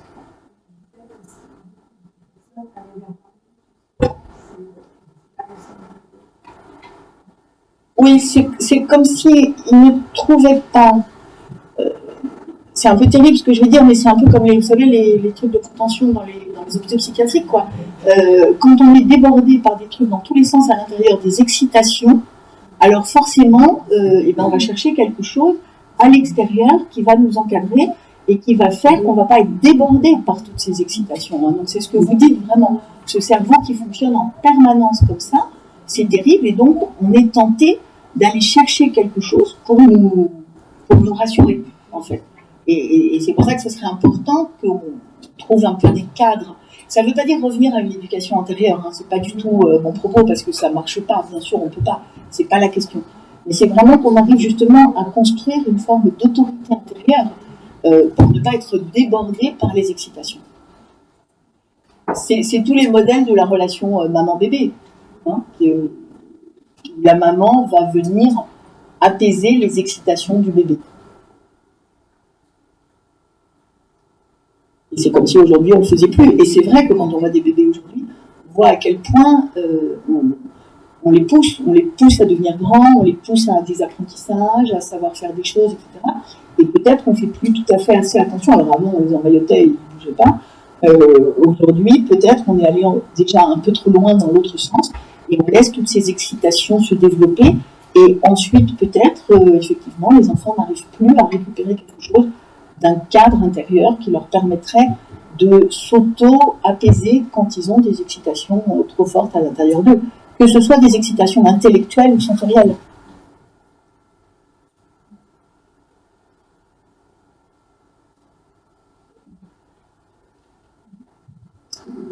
C'est une bête de bio.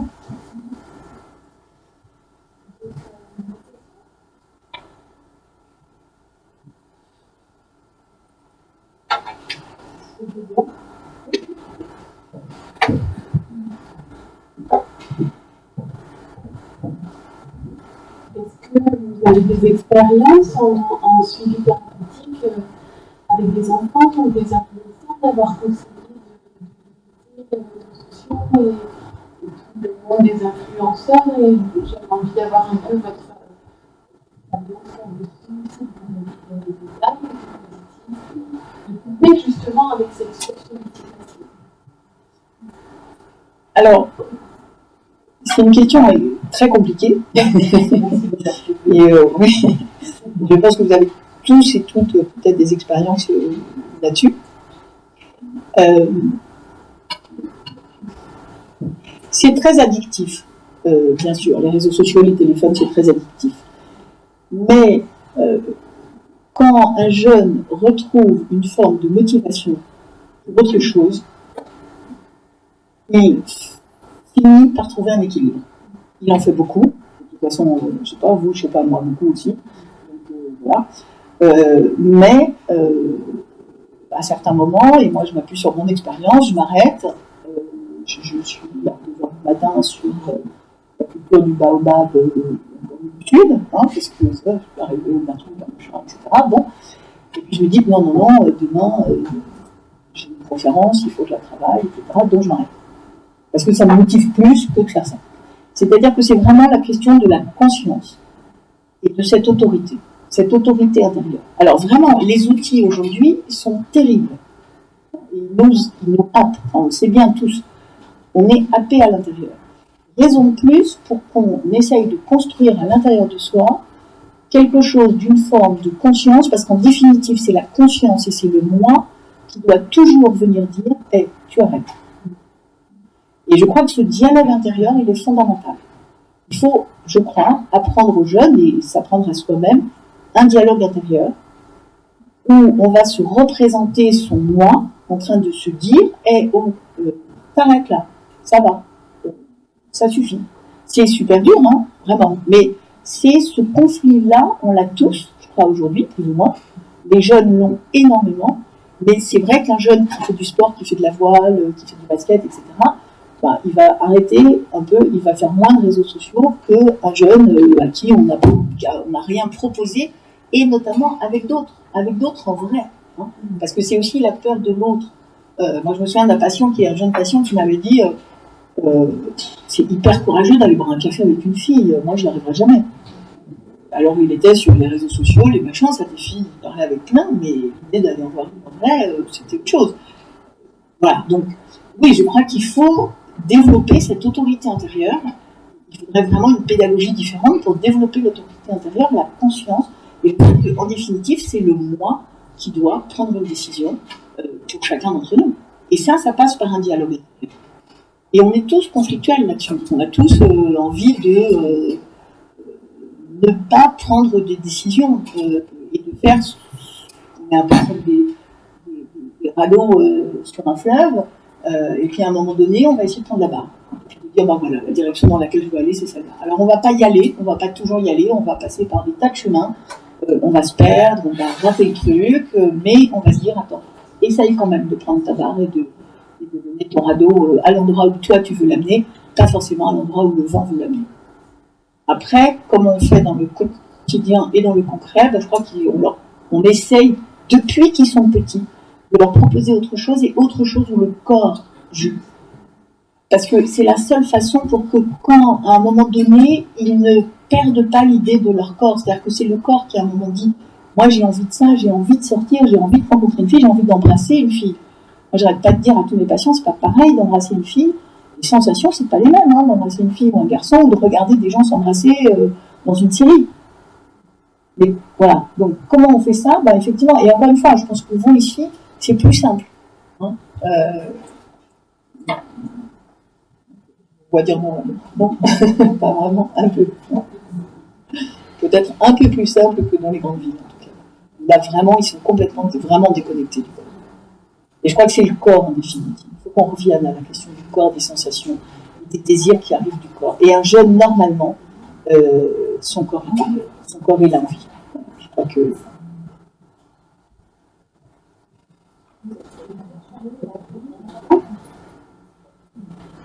Je crois aussi que peut-être on peut considérer cette question de l'écran, du côté de l'addiction, c'est-à-dire se dire que c'est comme l'alcool ou la drogue, ça permet d'oublier quelque chose. Ça permet de conquérir du plaisir, comme le plaisir du corps, ou le plaisir d'être avec les autres. C'est compliqué, c'est évité.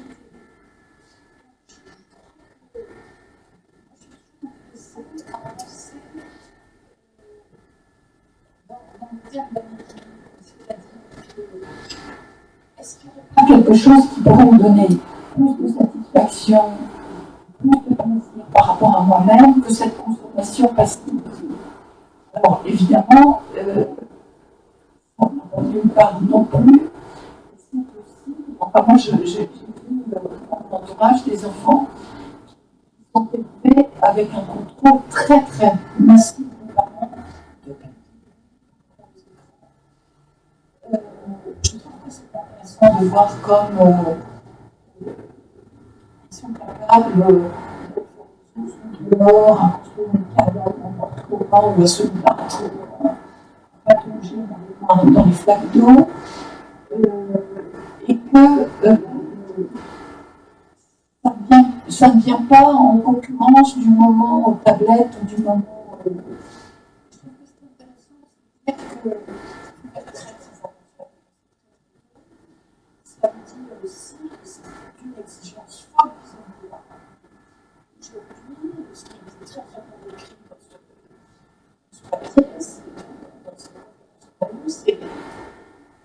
en même temps, ça met la barre très très haut sur des choses très très simples.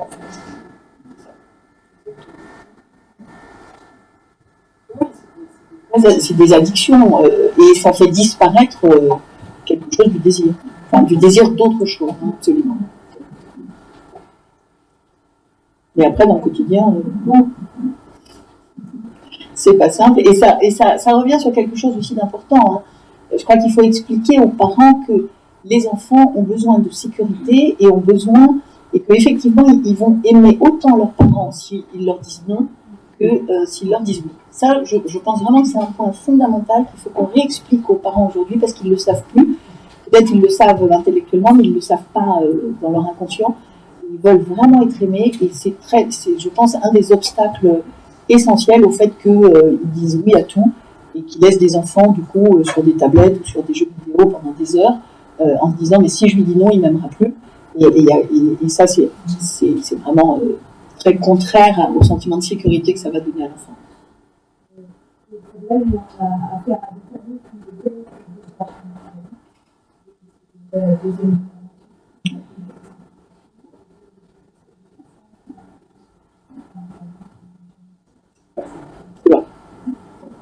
Bien sûr, la question du modèle est tellement essentielle que oui, c'est compliqué de dire à un enfant tu ne peux pas passer des heures sur un jeu vidéo, s'il il passe des heures sur un jeu vidéo. C'est vrai. moi j'aurais envie de leur dire jouer ensemble au moins. Merci Brigitte, tu as raison. Absolument. Au moins qu'ils... voilà, c'est vrai. Merci. Absolument. Ouais.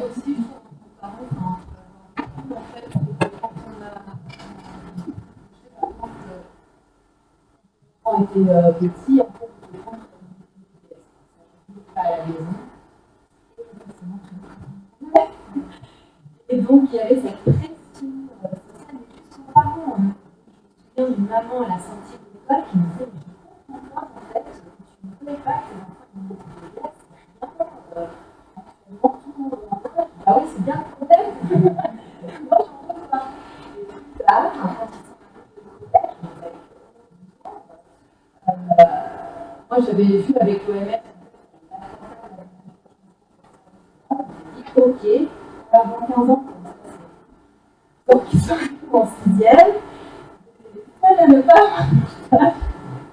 On est venu, hein, on a venu jusqu'à 15 ans. Mais pas de... En fait, c'est même pas contre nos enfants qu'on a dû lutter, c'est la lutte contre les enseignants. Et contre les autres parents, quoi. Et notamment, par exemple, en quatrième, il y a un enseignant qui voulait absolument que les enfants aient des smartphones parce qu'il y avait un logiciel, je ne sais pas quoi, là en maths, qui était super, c'était bien d'avoir ce téléphone. Moi, je me suis dit non, mais c'est pour ça, c'est les profs qui ont aussi la je trouve très bien, c'est la pression, la pression de nos enfants. De dire non à nos enfants, en fait, d'autres adultes sont en train de le faire. Non, mais attends.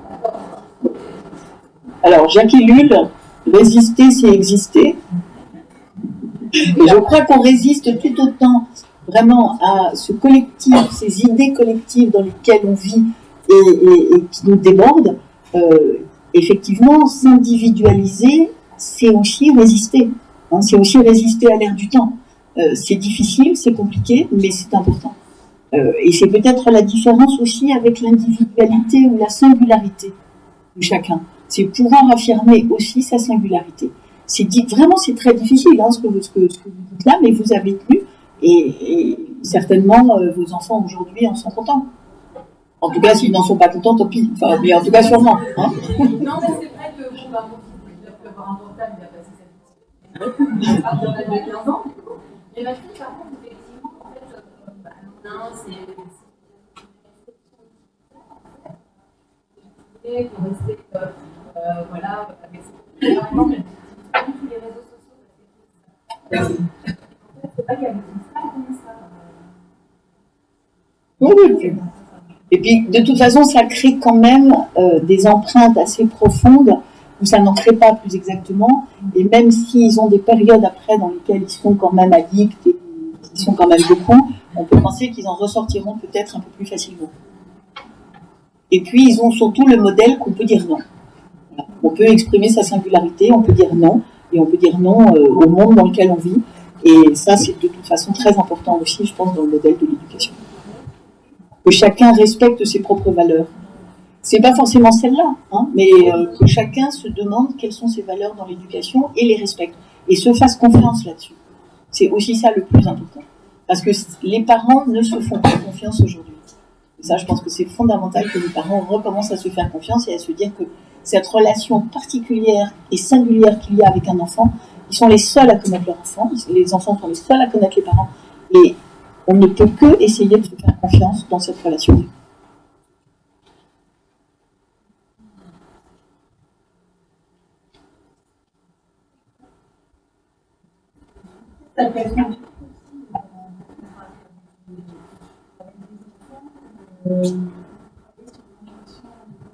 Des parents aussi, parce qu'on travaille avec eux,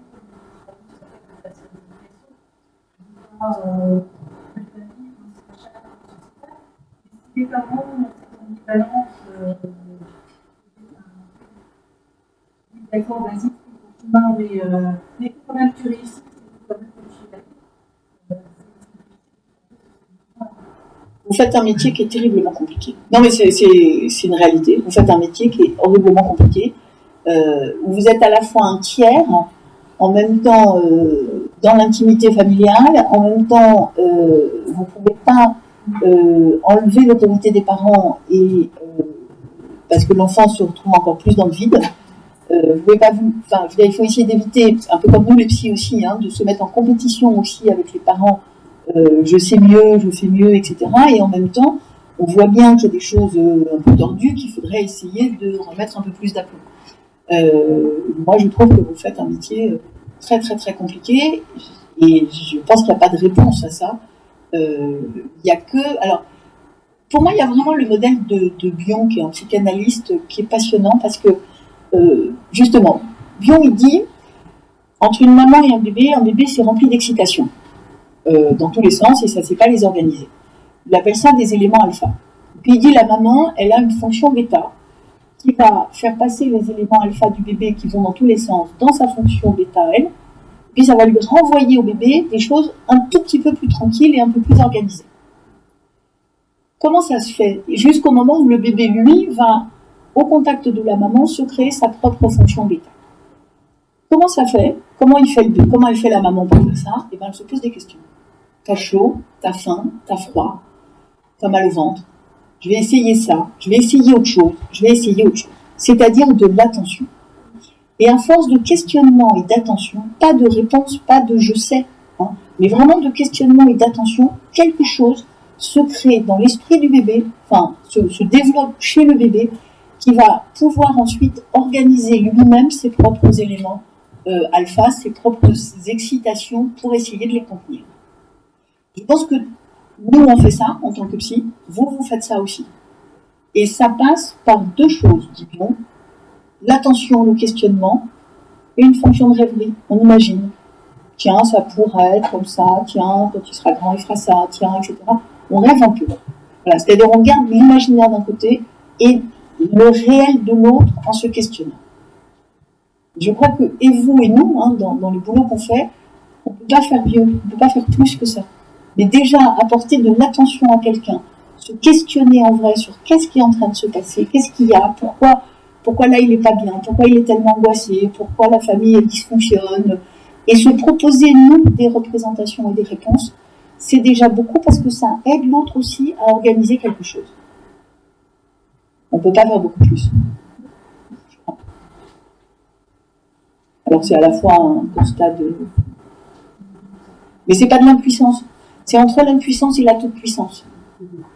Et justement, cette idée-là, moi, qui me frappe tellement avec ces jeunes et ces gens qui se replient sur eux, c'est la question de la puissance entre le sentiment d'impuissance et le sentiment de toute-puissance.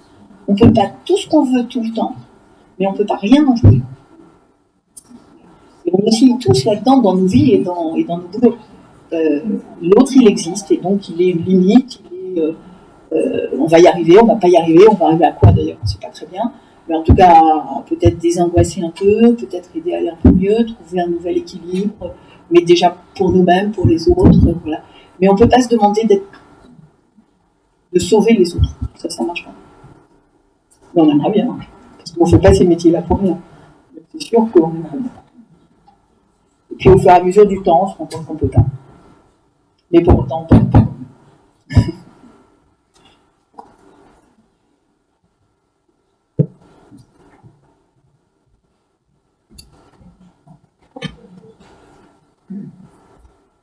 Dans un chapitre, à un moment donné, vous évoquez l'exemple de Barras et de détestation de soi. Il m'a semblé comprendre que beaucoup de la détestation de soi peut être une des choses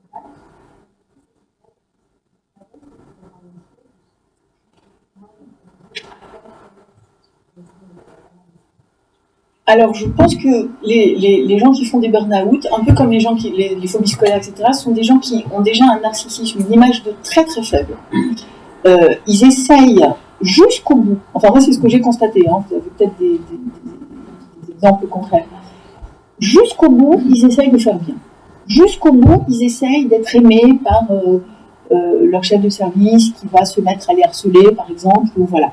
Et ils essayent, parce que je crois, c'est leur façon de récupérer une meilleure image d'eux-mêmes. Je pense qu'à la base, il y a une vraie détestation de soi, ou quelque chose en tout cas qui est très très fragile dans le narcissisme et dans l'image de soi, et que du coup, qui veut être aimé, qui veut être reconnu. Et c'est un peu aussi ce que, d'une autre façon, moi je pense que souvent on parle du masochisme, et je pense que c'est rare en fait le masochisme. Je pense que ça existe assez rarement. Je pense que c'est souvent des gens qui se disent cette fois-ci ça va se passer autrement, cette fois-ci on va m'aimer. Et donc ils recommencent, ils continuent à être aimés. C'est un peu ça pour moi les salariés qui font des burn-out. Si je fais très très très très bien, il va finir par m'aimer. Si je lui montre que je suis le meilleur salarié du monde, il va finir par m'aimer. Et comme ça marche jamais, parce que l'autre, en général, ou l'environnement de l'entreprise aujourd'hui, la question c'est pas d'aimer les salariés, hein. Ça se saurait. Donc ils trouvent pas d'affection, ils trouvent pas d'amour, ils trouvent pas de reconnaissance. Et du coup, il y a un moment donné où ils ont tellement mis d'énergie à chercher que ça s'écroule. Vous savez, c'est la fable, c'est pour ça que je termine là-dessus, c'est la fable du chêne et du roseau de La Fontaine. Si on est en appui sur une seule chose, et notamment sur la détestation de soi, si on ne s'aime pas suffisamment, on est comme un chêne. S'il y a une bourrasque de vent, on est déraciné, on tombe. Si on arrive à être un roseau assez souple, c'est-à-dire qui peut tenir sur différentes choses, pas seulement sur le narcissisme à tout prix, pas seulement sur seulement le désir de reconnaissance, etc., alors quand il y a un grand coup de vent, eh ben, on va plier, mais on va se relever. Et je pense qu'aujourd'hui, on est tous beaucoup comme des chênes. On croit qu'on est fort, mais on confond la force et en fait la souplesse peut-être, c'est-à-dire qu'on tient seulement sur l'image de soi, du coup on se déracine dès que l'image de soi elle est un peu abîmée. Alors après le burn-out, c'est encore pire évidemment, puisque on n'a pas réussi à être aimé, en plus on s'en veut parce qu'on est lâche, parce qu'on est nul, parce qu'on n'arrive plus à affronter le monde, et on est entièrement un individu face au monde. Justement, les questions sociales n'existent plus, le collectif n'existe plus. C'est pas parce qu'on est dans un monde qui va pas, c'est parce que individuellement on est nul et là on s'aime encore moins. Hein. Et ça rajoute encore énormément de ça. Mais moi je pense je pense que notre culture aujourd'hui crée des épidémies de haine de soi.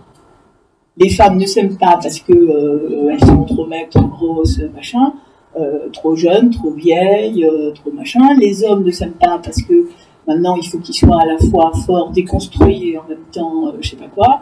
Les enfants ne s'aiment pas parce qu'ils sont pas les meilleurs en classe. On réussit à faire un système. Moi, j'ai reçu là une jeune fille qui est en classe prépa pour passer Normal Sup dans un des grands lycées parisiens. Elle s'écroule. C'est-à-dire qu'elle fait partie de ce qu'on considère comme étant les, 200 personnes les plus cultivées de France aujourd'hui. Mais elle se déteste. Parce qu'elle n'est pas la première de sa classe ou parce qu'elle ne va pas réussir ce concours. Donc on a une éducation qui fait que même les premiers de classe, je ne suis pas sûre qu'ils s'aiment bien. Je ne sais pas quelle est votre expérience, mais j'ai l'impression qu'on a une éducation dans laquelle on réussit à peu près un sans faute sur la mauvaise image de soi. Et la question ne serait pas de leur dire vous êtes géniaux. Hein. Je pense qu'il y a des pays anglo-saxons dans lesquels les élèves, ou quoi qu'ils fassent, on leur dit qu'ils sont géniaux. Mais nous aussi, on fait ça. En général, les enfants, on leur dit, voilà, c'est génial, voilà. Mais ça marche pas, en fait, parce que de façon inconsciente, dans l'inconscient de notre culture, il y a ce modèle de la performance et de la réussite et de l'efficacité qui fait que les enfants, eux, ils sentent très très bien ce qu'on leur demande et qui sont insatisfaisants et que ça marche pas, ils sont pas l'enfant idéal qu'on aimerait avoir. Non. Mais nous ne sommes pas non plus les gens. Mais, si, oui. Nous sommes parfaitement imparfaits. C'est ça. Exactement. Et il faut arriver à se le dire et à s'aimer bien quand même. C'est un boulot, hein. Racontez-nous comment vous le faites. Ben, voilà. On a une... Je suis parfaitement imparfaite. C'est vrai. Et vous arrivez à le vivre bien. On va venir... on va tout prendre le compte. Tout est... Je voulais préciser pour l'école, enfin, c'est ça. C'est la base édictée, il faut 200 mots. Et surtout, vous avez 15 mots. On a dit que déjà à la base, on a commencé comme ça. L'éducation entière, la société entière. Tous les jours, on dit tous les jours. Tous les jours. Tous les jours, on dit, il y a 180 mots de coup. Par contre, j'attends la classe qui reste. Et merci de dire ça parce que aussi, La clé. si on évaluait les processus et pas quelque chose de figé à un moment donné. Hein. Et je crois que ça aussi, on est tous pris là-dedans. On oublie que la vie, c'est un processus. Nous, on est un processus. On va vers quelque chose, on se transforme tout le temps. Les enfants aussi. Donc la question, c'est celui qui faisait 15 fautes et qui tout d'un coup en fait 13, c'est vachement bien. Celui qui faisait 0 faute et qui tout d'un coup en fait 3, c'est vachement bien aussi.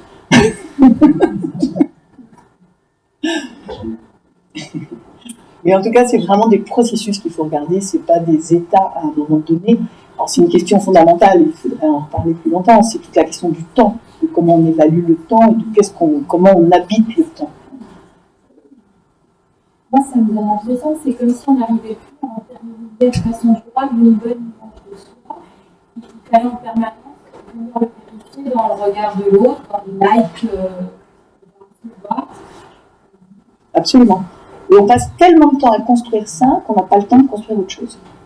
ça absorbe absolument. une partie de l'énergie et c'est remis en question en permanence. Tout à fait. C'est Sisyphe avec son rocher. Vraiment quelque chose de solide qui s'est intériorisé, qui claque même dans les moments où, bon, là, en effet, eu des moins bonnes notes ou des boutons, ça ne va pas forcément remettre totalement en question l'image qu'on a de soi. Et là, moi, ça me donne l'impression qu'elle est en permanence remise en question.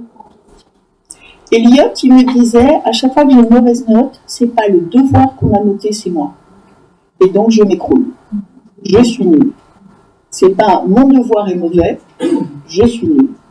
Et je pense que là, il y a quelque chose dans cette confusion-là qui est très très importante. Si le narcissisme, il est projeté dans chaque chose qu'on fait ou qu'on a, alors, ben, si ça marche pas, on s'écroule complètement en tant qu'être, pas en tant que faire. Voilà. Et il faut vraiment, alors ça, il faut essayer d'éviter aussi dans l'éducation de dire à un enfant, tu es méchant, par exemple. T'es bête. Là, éventuellement, tu as fait un truc qui n'était pas très gentil pour l'autre. Mais tu as fait quelque chose où tu es, et pas du tout la même chose. Et je pense qu'aujourd'hui, même si on ne leur dit pas, cette confusion-là, elle existe pour chacun de nous. Si on fait mal quelque chose, on est mauvais, on est nul. Et à cet endroit-là, il y a à différencier vraiment le comportement et l'être.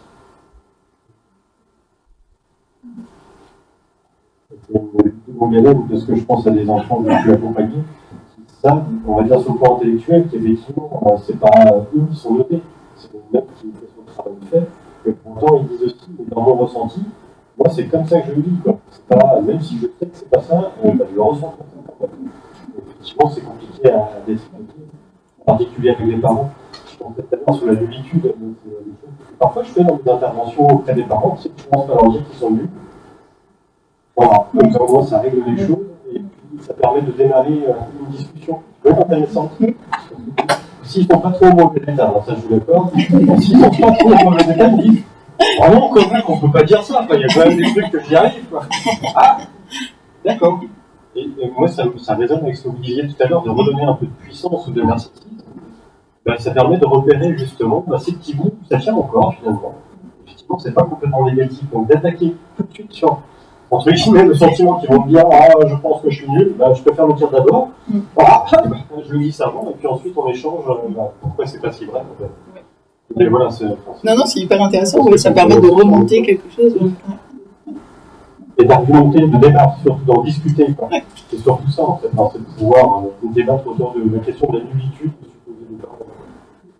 Mais je crois que vraiment, cette représentation de soi d'être nul, c'est peut-être le truc le plus répandu aujourd'hui, non? C'est vrai que nous, on accueille énormément de parents, vous pourriez en témoigner comme Baptiste, des parents qui arrivent dans un état narcissique assez déplorable, c'est-à-dire avec le sentiment de ne pas y arriver, d'avoir tout essayé, d'avoir aussi fait ce qu'on leur a dit qu'ils convenait de faire et de ne pas y avoir réussi. Donc, comment ils survivent à toutes ces défaites, qui les questionnent, vous voyez, avec des parents vraiment pas bien. Et effectivement, tout ce que vous avez dit ce soir fait vraiment écho à notre pratique clinique, c'est-à-dire comment on peut décaler du côté des ressources, du mobilisable, comment vous donnez votre appareil à penser. Donc, je pense, la posture un peu de bilan, là, que vous disiez, comment vous faites des allers-retours pour pouvoir permettre aux parents, effectivement, de tenir, de survivre à ces attaques fantasmées, réelles, complètement imaginaires de leur enfant. Quand vous dites, si je ne dis pas oui, il ne va pas m'aimer, à aucun moment c'est dit dans le contrat, mais c'est dans en tout cas ce qu'ils viennent déposer dans notre cuisine. Avez-vous seulement essayé? Ouais. C'est vrai que c'est parler de survivre. Et je pense que c'est cette situation. Oui, bien sûr, mais c'est quand même très fort. Quoi, absolument.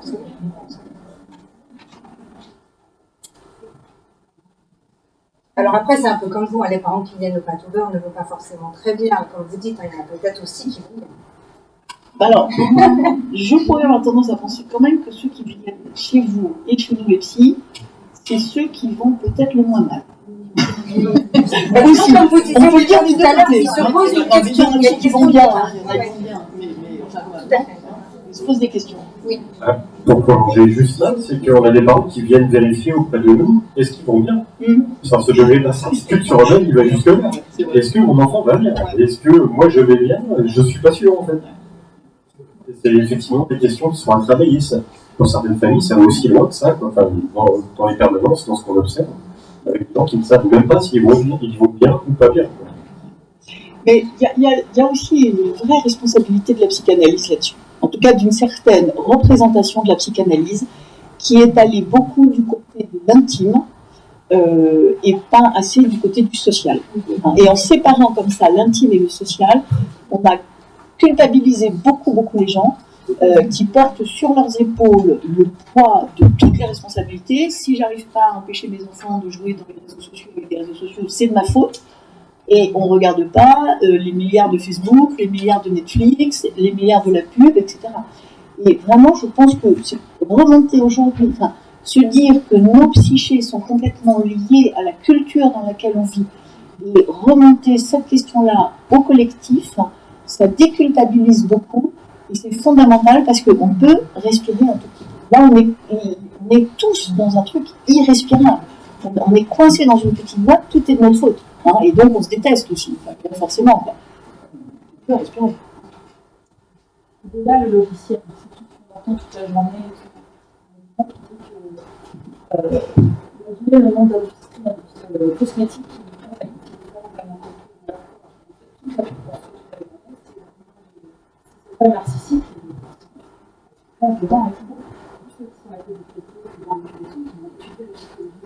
À fond, mais à leur profit. Tout à fait. Déjà, ça effectivement, ça a la marketing. Il y a une histoire intéressante qu'on raconterait après, peut-être sur les cigarettes et les femmes et les cigarettes. Moi, je crois qu'il y a quelque chose aussi qui est important, dont il faut se souvenir. Nos arrière-grand-mères, elles avaient l'impression que si elles posaient la biche de la si elles voyaient un chat noir, ou si elles passaient sous une chaise, il allait se passer dans leur vie quelque chose de négatif. Tout ça, ça a évidemment disparu. Et aujourd'hui, je trouve que c'est important de se dire qu'à travers la transmission généalogie, les générations d'aujourd'hui n'ont pas été enseignées de la compréhension de ce qui nous arrive. Ce qui a été évoqué tout à l'heure, le aujourd'hui, il y a un effet. Alors, les grands-parents le ressentent encore plus, puisqu'ils sont obligés de demander à leurs petits-enfants de leur montrer leur téléphone. On a inversé la transmission. Absolument. Donc, je crois que c'est intéressant aussi dans le regard de tolérance que les parents peuvent avoir à leur propre égard, de se dire, je suis tout le temps en train d'essayer d'inventer quelque chose qu'on ne m'a pas transmis. Alors, c'est à la fois formidable, mais c'est aussi vachement difficile. Oui, alors, dans ce que tu dis, ça ouvre des perspectives énormes. Il y a deux choses. En plus, l'évolution très très rapide de la technique fait qu'on n'a pas le temps de métaboliser les choses. On n'a pas le temps de les intégrer, surtout quand on vieillit. Et du coup, on se sent nul là aussi parce qu'on ne peut pas prendre ce temps de métabolisation. Et il y a déjà quelque chose d'autre qui est arrivé. Et là, on est en train de courir en permanence derrière des choses et on n'a plus le temps de se demander ce que ça nous fait. Ça, c'est vraiment la question de la technique aujourd'hui. C'est assez ravageur. Et là aussi, il faudrait essayer de reprendre un peu de contrôle sur cette technique et sur cette technologie. La deuxième chose que tu disais aussi sur la question du chat noir, voilà, c'est toute la question de Dieu. Sur sa tombe, Jung, il a fait graver « Invoquer ou non, Dieu sera présent ». Qu'on y croit ou pas, il y a un mystère qui nous dépasse. Si on a un cancer, c'est pas forcément parce qu'on s'est fabriqué un cancer, parce qu'on stressait. Voilà. Ça, c'est pour des raisons qu'on ne comprend pas. S'il nous arrive quelque chose même de bon, d'ailleurs, dans la vie, c'est pas forcément parce que on l'a décidé. S'il nous arrive un truc mauvais, c'est pas parce qu'on en est coupable. C'est pas nous qui l'avons décidé. Il y a une partie sur laquelle on peut intervenir, et puis il y a une partie d'un réel mystère. On ne sait pas. Moi, je ne sais pas ce qu'on fait sur Terre, je ne sais pas pourquoi je suis là, je ne sais pas pourquoi j'ai cette histoire-là, etc., etc. Voilà, c'est comme ça. Et ce mystère-là, on le perd. Alors ça, vraiment, je pense qu'on est dans du concrétisme total et qu'on perd la question du mystère. Alors, il y en a encore qui invoquent Dieu, hein. Mais ils invoquent Dieu dans de la toute-puissance. Ils ont Dieu dans leur poche et ils savent ce que Dieu veut. Mais sauf que la vraie question de Dieu, c'est je ne sais pas ce que tu veux. Je ne sais pas qui tu es, je ne sais pas ce que tu veux. Je ne peux même pas me représenter ce que c'est. Et là, si on arrive vraiment à se dire ça, je crois qu'on culpabilise beaucoup moins. C'est aussi parce qu'on a perdu cette idée-là qu'on est dans la culpabilité, parce que du coup, tout est dans nos épaules. C'est nous qui, vraiment, moi ça me fait mal au cœur quand je vois une patiente arriver malade et me dire, mais je me suis créé ma maladie. Alors, c'est une double peine. Ils sont malades et en plus, ils ont le sentiment que c'est à cause d'eux. C'est comme s'il n'y avait plus de cause extérieure. Il n'y a plus de chat noir qui passe et il n'y a plus de... On ne sait plus. Voilà, on n'a plus cette idée-là. Et ça, vraiment, je pense que... je ne sais pas comment il faut faire, mais on ne peut pas être dans le concrétisme comme ça tout le temps et ne plus penser la question de l'au-delà et du mystère. Et encore une fois, ce n'est pas de revenir aux anciennes religions. Il faut vraiment séparer la question de la religion instituée de l'idée d'un mystère qui nous dépasse et qui fait qu'il nous arrive des choses que nous n'avons pas décidées, dont nous ne sommes pas ni responsables ni coupables, même si pour autant nous avons un peu de pouvoir sur notre vie, un libre arbitre et la possibilité de créer des choses. Et garder cet équilibre-là, c'est super, super difficile. On le perd tout le temps, puis on essaie de s'y arranger. Pardon. J'avais lu une théorie qui disait que, a priori, on angoissait beaucoup aujourd'hui aussi parce que on ne voit plus de prédateurs naturels, enfin en tout cas à chaque point de vue. Et que du coup, le cerveau il est comme un dire pour réagir à un stress imminent et à le fuite, tout simplement. Et du coup, aujourd'hui, on tourne en boucle sur des angoisses qu'on se génère même pas. Alors, il y en a des dangers lointains, voilà. Mais, même assez proches. Mais, non, mais réagir aussi fort, en fait. J'avoue, j'ai plus l'action, je peux plus. Alors, moi, ça me fait penser à ce que dit Henri Laborie, ce que vous dites, c'est-à-dire, vous savez, les 3 stratégies face à un danger qui est où on fuit, où on se met face au danger et on l'affronte, et j'ai oublié la 3e. On protège ses enfants. C'est ça, voilà. Pardon? Voilà, l'inhibition, l'attaque ou la fuite. Je sais pas, je ne saurais pas répondre à ce que vous dites. Peut-être. Moi, j'ai l'impression qu'on a trop de prédateurs, ne serait-ce que la télé. mais non, je sais pas. Vraiment, je sais pas si d'autres vont peut-être agir à ça. Mais je crois quand même que quand les gens avaient peur du bruit, s'il n'y avait pas de bruit, ils étaient tranquilles. C'est la question de la phobie, un peu. Si on a peur d'un objet, ça canalise les angoisses. Mais là, on a peur de plein d'objets. On a peur du réchauffement climatique, on a peur aussi. Mais peut-être c'est trop diffus. Hein. Peut-être c'est pas le loup. Il est en train de revenir en Bretagne, ça va? Vous allez pouvoir être tranquille. Il y a peut-être un danger. Je rappelle que c'est vendredi 13. Ah oui? Peut-être pour ça.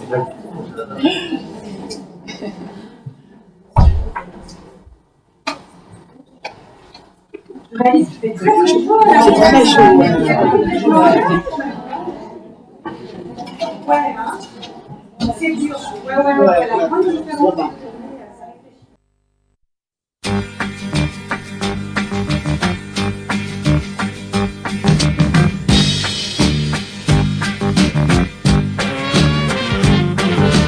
On t'a fait un monde trop petit pour tes idées, pour l'appétit de tes grands yeux écarquillés sur l'infini.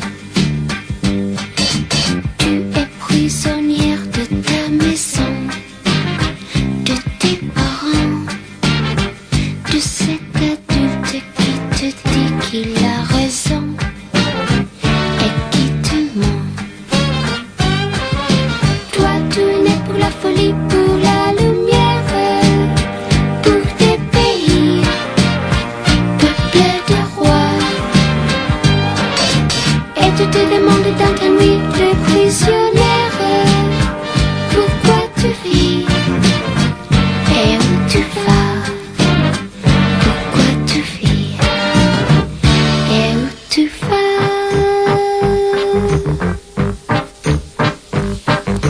Tu n'as pas d'avion ni de bateau pour t'en aller. Les illusions qui restent sont comme un radeau qui va couler. Et pourtant tu veux de tout ton corps, de tout ton cœur, briser enfin le noir et blanc de ton décor, vivre en couleur. Toi tu es né pour la folie, pour la lumière, pour tes pays, peuplés de rois. Et tu te demandes dans ta nuit de prisonnière, pourquoi tu vis et où tu vas.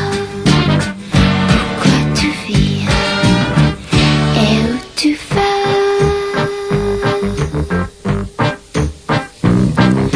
Toi tu es né pour la folie, pour la lumière, pour tes pays, peuplés de rois. Et tu te demandes dans ta nuit de prisonnière,